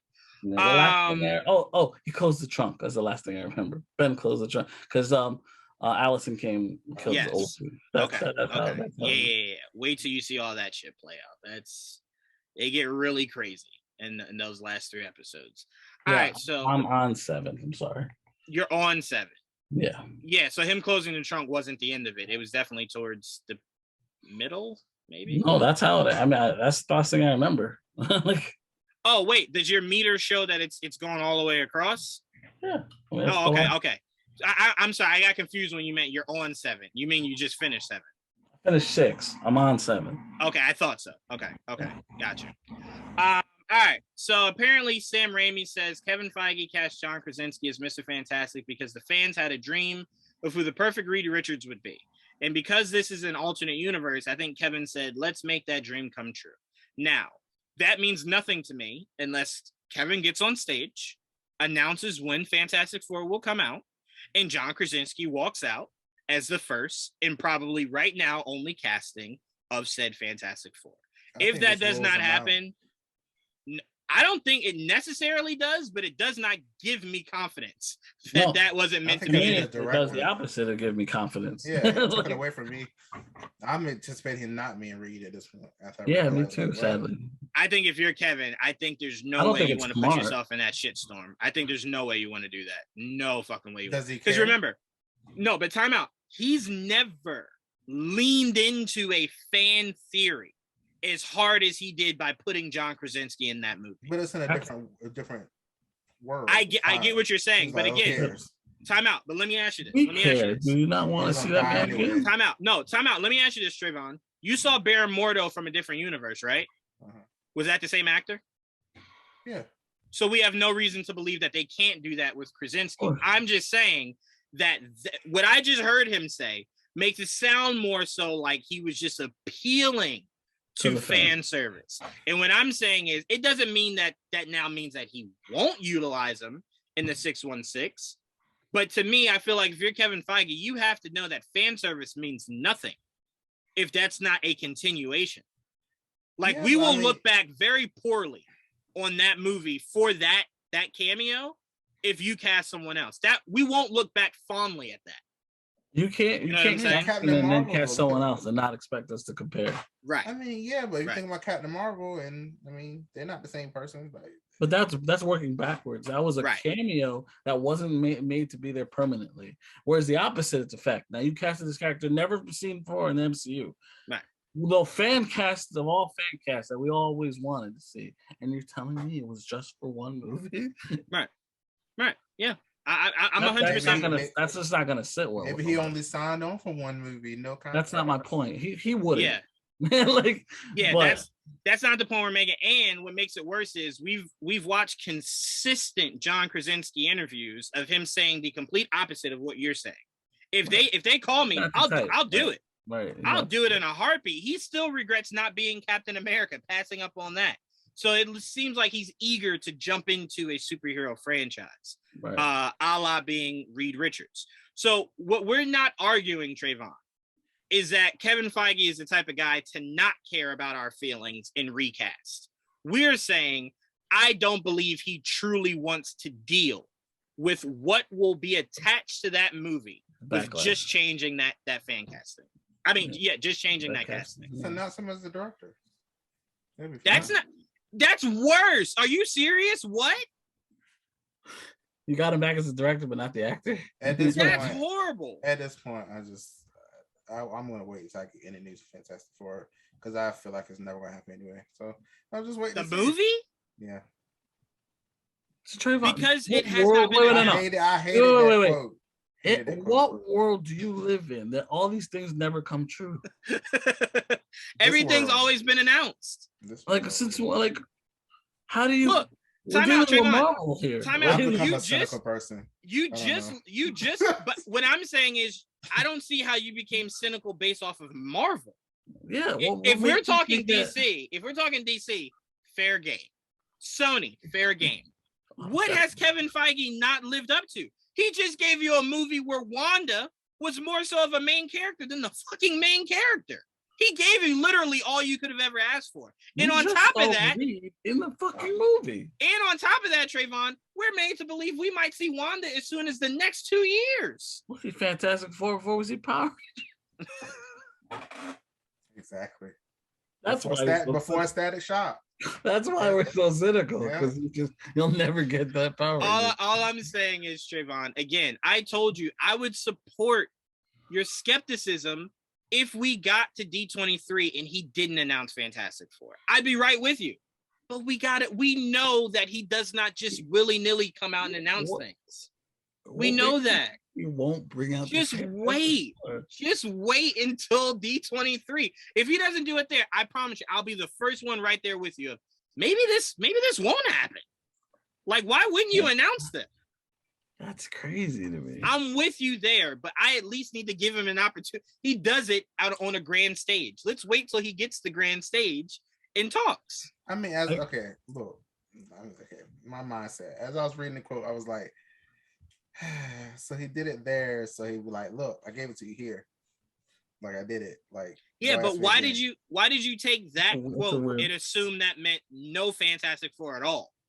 That meant no Krasinski. I just feel like it's going to keep getting Reed Richards. I just feel like this stuff's just gonna keep getting delayed. Like these director. It was not delayed. It was not delayed. We don't even have a fucking date. That's what I'm saying. When John Watts was attached, we only knew the director. We didn't know a date. There was no date attached. No date on it. So all I'm saying is it wasn't delayed at all. We never had a date. Now, if the trades come out and say that it's been delayed because they can't find a director or they can't find the right cast, then that's different. But no one's ever used the word delayed when it comes to Fantastic Four. You just want things as soon as you think about it. Like you want it to be, damn, I thought about Reed Richards today. All right, when's this movie coming out? It don't work like that. If it did, Trevon, guess what I would have in my hands? No. Batman 2. If anything, you're lucky you're a fan of the MCU and not other companies that way, because they will make you wait. You don't have long wait. Honestly, the MCU doesn't make you wait too long. And you know what, Trevon? I'll actually do you one better, right?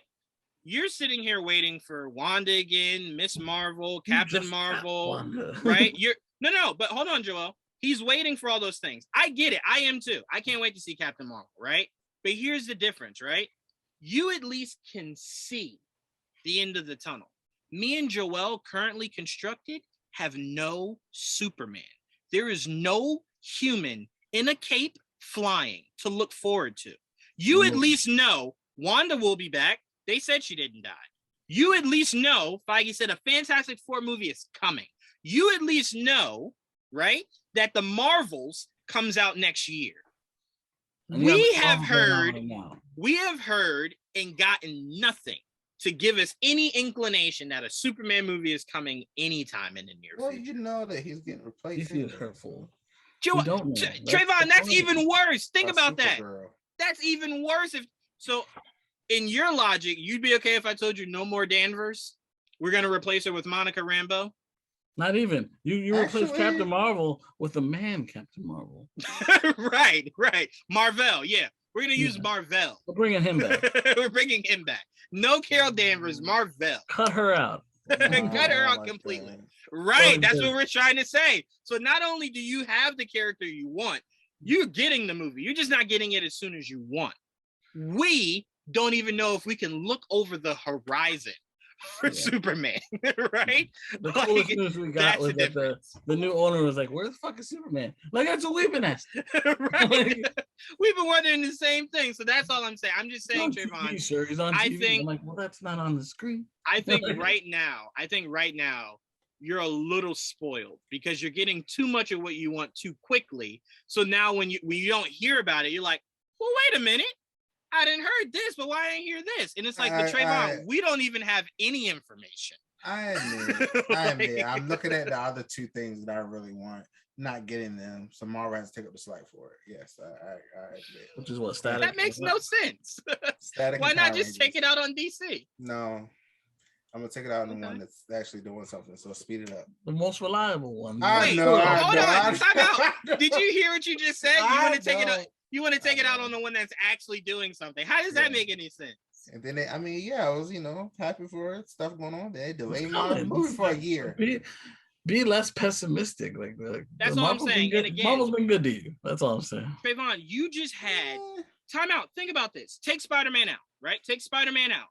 You just had a 4-movie show swing that you got everything you've ever asked for. Shang-Chi, followed up with Eternals. Followed up with Doctor Strange and the Multiverse of Madness. Followed up with Miss Marvel. Really, and you're complaining? Next week we get Thor's ass. Come on. Thor's bare butt. And you're complaining? I just want Superman. Whatever Superman you give me, I just want Superman. And you're complaining you're not getting it quick enough. I guess that's true. You don't even got him on TV right now. Got a wimp man. Oh my God. Okay. We're moving on from that. Goodness gracious. I am very much looking forward to Thor next week. It feels unreal a little bit. Didn't it feel like it's next week? Yesterday felt like it was forever away, and now it's just like, it's just next week. Yeah, it's next week. That's how Doctor Strange felt to me. I'm like, wow, that came so quickly. Yeah, and you know what it is to be candid. We have to thank TV shows, streaming services. Yeah. Streaming services kind of help take time and push it to where we're just you're like, not worried. Damn. You're not thinking of the movie, you're watching the shows. Exactly. So you have something to look forward to. Everything, you have something to distract you every week. You're like, oh. And then they get, that's why it was such a, the biggest, February, small month, but there was nothing there. So we're just sitting there like, oh, Batman. Batman. Like, I need something. Speed this up. Now, we had Peacemaker through, I think, the middle of February, but then it kind of went away. So it went right away. It wasn't a long wait, No, but it definitely felt like a wait. For people that had something consistently and then nothing all of a sudden. Yeah. We had no Marvel till Moon Knight, so it was like March. The end of March is when we got our first taste of any Marvel stuff, Right.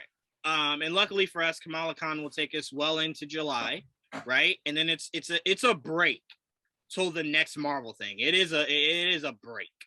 But luckily we end She-Hulk, right? I am Groot first, August. And then She-Hulk. Right, but then we end August with She-Hulk and Andor.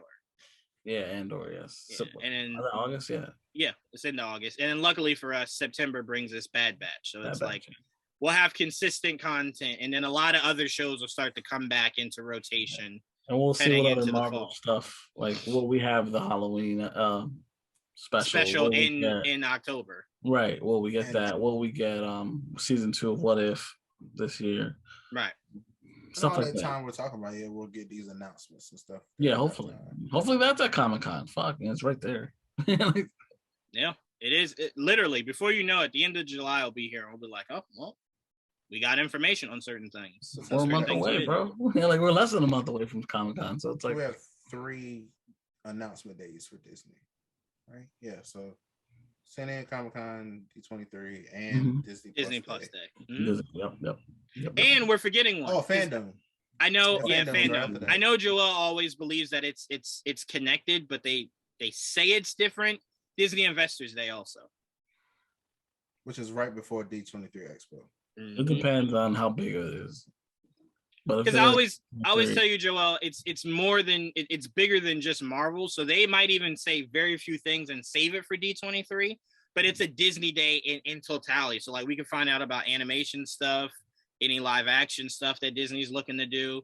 Disney classic, yeah. Yeah. So it definitely will shed some light. So Disney will have back to back essentially, where it's letting us know something that's going on. But the bulk of it should be in September. Yeah, isn't the Lord of the Rings show supposed to come out in the fall too? Yep, October and November, I think. Yeah. They just showed another trailer today. I think I didn't get a chance to watch it yet. Though. Yeah, I didn't watch it either. It was short. Okay, there's a lot of content. Okay.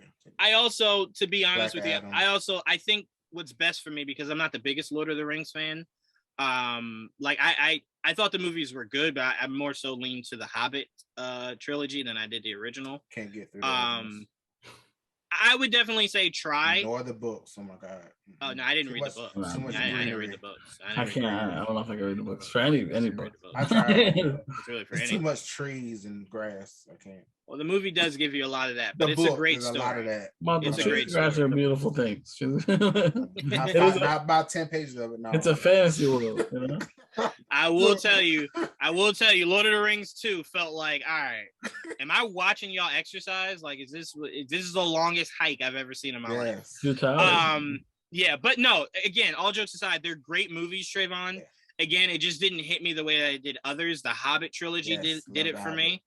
Yes. So I think with this show, I think what's best for me is to not continue to watch promotion and just to kind of just go into it completely blank. Yeah. You know what I'm saying? Timeline anyway, so. Oh no, I'm not comparing it necessarily. I'm saying I'm not that big of a Lord of the Rings fan, right? So I think it's better when I'm not expecting anything. I'm not looking forward to anything. I'm just going in there as a blank slate and letting them paint the canvas themselves. So if I love it for what they're doing, not trying to say what they're doing compared to, or because I saw this character, I want to compare it to that. I want to go in blank slate. So I'm probably not even going to watch that trailer. I just go in head first to the series. This is random. Do you guys have? I'm trying to find an app that lets me track shows and movies that are coming up.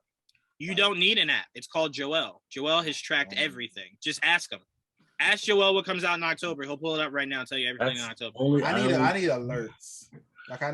And I'm telling you, Joel could, if need be, Joel will send you the spreadsheet, and all you gotta do is put it in your calendar, and you'll be alerted. Like I'm not even trying to make fun of Joel or anything. I'm dead serious. He has it where he can give it to you. I only track superhero movies though. Oh, okay. What did you mean though, Trevon? I got like stuff that Amazon's doing. That's got you. You do know on the said streaming services you can set notifies me, right? If they're up there, like some stuff, I usually always see it where, especially if it's something that's not out yet, but they're advertising it. You click on it and you just hit notify me, and they'll email you saying like, "Hey, this comes out." Or better yet, Twitter does it for you. Yeah, Twitter does it, but it does it closer to when it comes out. Yeah, I have this one app where like there's a calendar and I can like click on the days and it'll show me like what's coming up 50 days from now, 20, like stuff like that. But I need something that Joel, movies and shows. You might have to create an app for that, like the Joel alert, the Joel alert, the geeky Joel alert. Well, what are you looking to track? Movies and shows? Yeah, that aren't even sci-fi or superhero genre. Like, well, you can go. Yeah, well, you can go to AMC and they'll give you all the movies coming soon, right? And then you can just put that into your calendar if you want. Well, it depends on how far ahead you're talking. Like if we're in July and you want to know what's coming out in February, probably not. There's one there's an app I have where if something is up there, I can email them and they'll add it to it. And they'll be like, okay, let's add it to the calendar now. Like when the show gets announced and I don't see it, I'll email them. They're like, okay, I added it and stuff like that. And it'd be like 100 days away or whatever. I'm like, I love that. Like I will say like as we get out of here, I will say one thing these streaming services need to do a better job of is better promotion of their shows, right? Because it feels like if it's not a top tier name, it'll slide right under the radar and then you'll forget and you're like, damn, I really wanted to watch that, but I forgot it came out. Like I watched Stranger Things, I watched The Boys, I watched Miss Marvel. It got lost in the shuffle. Right? So I'm like, they just need to do a better job because you release movies, it seems monthly, right? Yeah. Monthly, sometimes weekly. Yeah. So I'm like, if you're going to put out that much content, you got to spread around the love because there's a lot of shows that people love that they enjoy more than Stranger Things. Yeah. So you're essentially telling them like, hey, your little weak ass show isn't Stranger Things. So I'll put money behind Stranger Things, but not that. Well, the only way for that show to get renewed is if people watch it. People can't watch it if they don't know it's on. Right. So I'm like, you just got to do a better job, or just don't release as much content back to back to back to back to back. Space it. So I'm definitely very curious to see what they do with that. But yeah, I mean, we pretty much covered everything. I don't think I did want to say that I did see Ambulance finally. Oh, nice. Good. Bad. It's fun. Come on. I haven't seen it yet. It's just like, it's craziness, but it's fun. It's on Peacock whenever you're ready, Joel. Yeah. But I will say this, it's nowhere near Michael Bay's worst movie. I can tell you that if that gives you any. I had a good time with it. I heard it got good reviews. That's why I got to the end of that movie and I was just like, But I will say one cool thing: Moses Ingram is in there. No shit. Yeah, she plays Yahya Abdul-Mateen's wife. No way. Yeah. When I saw her, I was just like, you got an Inquisitor vibe. Like, oh shit, because you're the Inquisitor. I knew that. Like, okay, I never remember it. Like, I remember when she got casted for this, people were making a big deal of like, I've never seen her before. Like, oh, she must be like a new actor. And it's like, no, she was in two pretty big movies. Yeah. Like, so I don't know really where you got that from, but okay. Very funny thing also, Wanted is on right now, and Wanted is probably the only movie I constantly forget Chris Pine is in. Chris Pine? Yeah. No, Pratt. Sorry, Chris Pratt. Chris Pratt. Yeah, Chris I was Pratt actually just talking about that today because apparently Chris Pratt was in Jennifer's Body. I'm like, really? Yeah. I had no idea. Completely forgot. I did want to give a shout out to Liam Neeson on why he returned as Qui-Gon. I certainly didn't want anyone else playing Qui-Gon Jinn. They would have replaced you. And I wanted to show my respect for George Lucas and that mythical world that he created. We appreciate that. So hopefully you feel the same. Not a myth. It's real. It's just really, really far away. Hopefully you feel the same when they, re-up on Kenobi and bring him back. Hopefully you come back. Yeah. That's what I'm saying, Yeah, but I always appreciate that. I always appreciate when they love the project enough to where he's just like, nah, I saw what Harrison Ford went through. Yeah, nah, none of that. Nah, let that shit happen. No, was that movie? Yeah, no, thank you. Oh shoot, we didn't talk about this really quickly. Joel, we always talk about these shows on here. Miss Marvel, the last episode. I didn't get to talk about it last week, but Miss Marvel had possibly the most realist thing happen in that episode that I forgot to talk about last week. When Kamala runs in the kitchen and says, "Everybody run, there's crazy stuff going on." And they looked at her like, what? Okay. And then when the guys walked in the room, the one chick goes, "Oh, hell no." And I'm like, that was real. That's authentic. I like that. Yeah. I like when the response is just, nah, nope, yeah, because he walked in and just punched the dude. Like, oh, fuck that. She was just like, hell no, no, I'm getting up out of here. I was like, yes. I love the authenticity of that. Like, that was very organic. I love that. That was beautiful. But Joe, how did you feel about this last episode of Miss Marvel? Loved it. Every episode seems to just to keep building on this great show, and they've added some I think this is the first episode where they start diverging the most, because now you're like getting introduced to the clandestines. Yeah, we're heading into second gear now for sure. So you're like, what the fuck is that? Because this is definitely different from the show. I mean, the comic book. So it's like now you got to really pay attention, because like how much. First of all, I'm not denying what she's saying is real. Mm-hmm. She also could be full of shit because she is a liar. So you never know. You never know. She's a bad guy. Can you trust bad guys only so much? But that's a weird lie though, because even the fans are like, I don't know what that is. Like, that's the thing. Like, what the fuck's a clandestine? I don't know. That's the problem. Like, so we can. They are what they are. They're from the Noor dimension. Mm-hmm. Yeah. So what they're using they want to use the Bengal to get back to their world. They were exiled from that world. I'm assuming for good reason. Yeah. And now they're just trying to get back. And now we find out that Kamala's grandmother. We had an idea. We just for a while we kind of thought maybe Najma was that, but that's not the case. Her her grandmother is one of them, and so there's a connection between them and her, and they want to get back, and they want that bangle, and they're very impatient apparently because they went from loving her to hating her right in the same episode. No, they pulled the Trevon. They said, all right, I lost all patience. Give me this now. Right now. Then I appreciate Bruno helping out as much as he could. Baby Genie's right there. So that's pretty cool. I mean, it was really good. The wedding was like, you never get to see that, at least, and I've never seen one of those before. So I really dug how much fun they seem to have at their weddings, and like it's fucking crazy. So that was really cool too. I swear to God, there was something else. Maybe you guys will talk about it, but I swear something else stood out. I just can't remember what it was. Yeah, the only time I ever seen a wedding like that is when Nick and Priyanka got married. And obviously, yeah. That was the only other time I ever seen something like this. Like, oh, it looks beautiful. Because, they didn't show you in the wedding, but they showed you like the photos and everything. So you can kind of assume that's probably, because remember he was saying when he married her that he was going to have their kind of wedding, right? I think he said maybe 2 weddings, like one for them and then one for me. So I'm like, I imagine that he probably looked exactly like Bruno on that dance stage, like the one that everybody was just like, oh, okay, sit down. But I did love this episode. We're kicking it into second gear. I love how first gear is learning about Kamala and her family, right? Now, second gear is learning about the world that Kamala now finds herself living in, right? And then the third gear will be very power centric. Seeing the extent of her powers, seeing the evolution of her powers. Right. And us finally figuring out who the real true bad guy is. We don't know if it's this group. We don't know if it's damage control. We don't know. We don't know. Both. maybe they're gonna end up working together. I don't know. Who knows? But Trevon, what did you think of this last episode? I thought it was really good. I'm really curious to see what where does it go from here? You got me start thinking about it, Joel, where you said maybe they were exiled. Maybe they're exiled there on purpose where they can't access their powers. Maybe that's they were why they're there. And somehow the only thing that makes me confused about that though is why didn't she just put on the bangle though when she's the one that found it?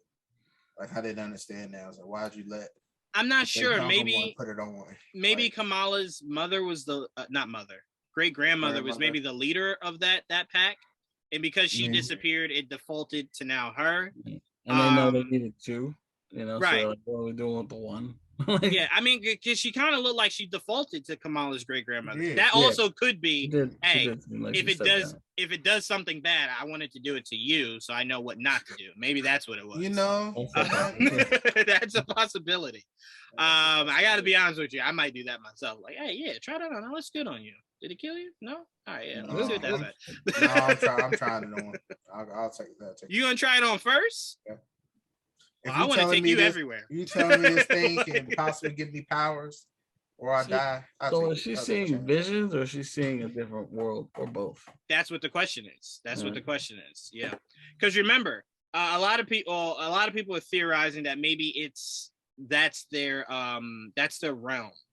Right. So like when T'Challa crossed over, we saw what his realm looks like, right? We saw Moon Knight what his realm looks like. Maybe that's their realm. And she's going into the realm, right? And she can only because she doesn't have both. She can't walk within it. She can only have like these episodes of it. Like she can kind of get the essence of it, really. Right. Who knows? Can't touch it. Right. Yeah. Don't touch me. But you see me though, right? It's pretty cool. So I don't know. I'm just very curious to see where they go. I know the directors kind of somewhat spoke on the idea of there being an evolution of her powers explored in this season. Not even have to wait till the Marvels. So I'm curious to see how that all balances out, what they do with it, where they go. But we're only a day and a half away.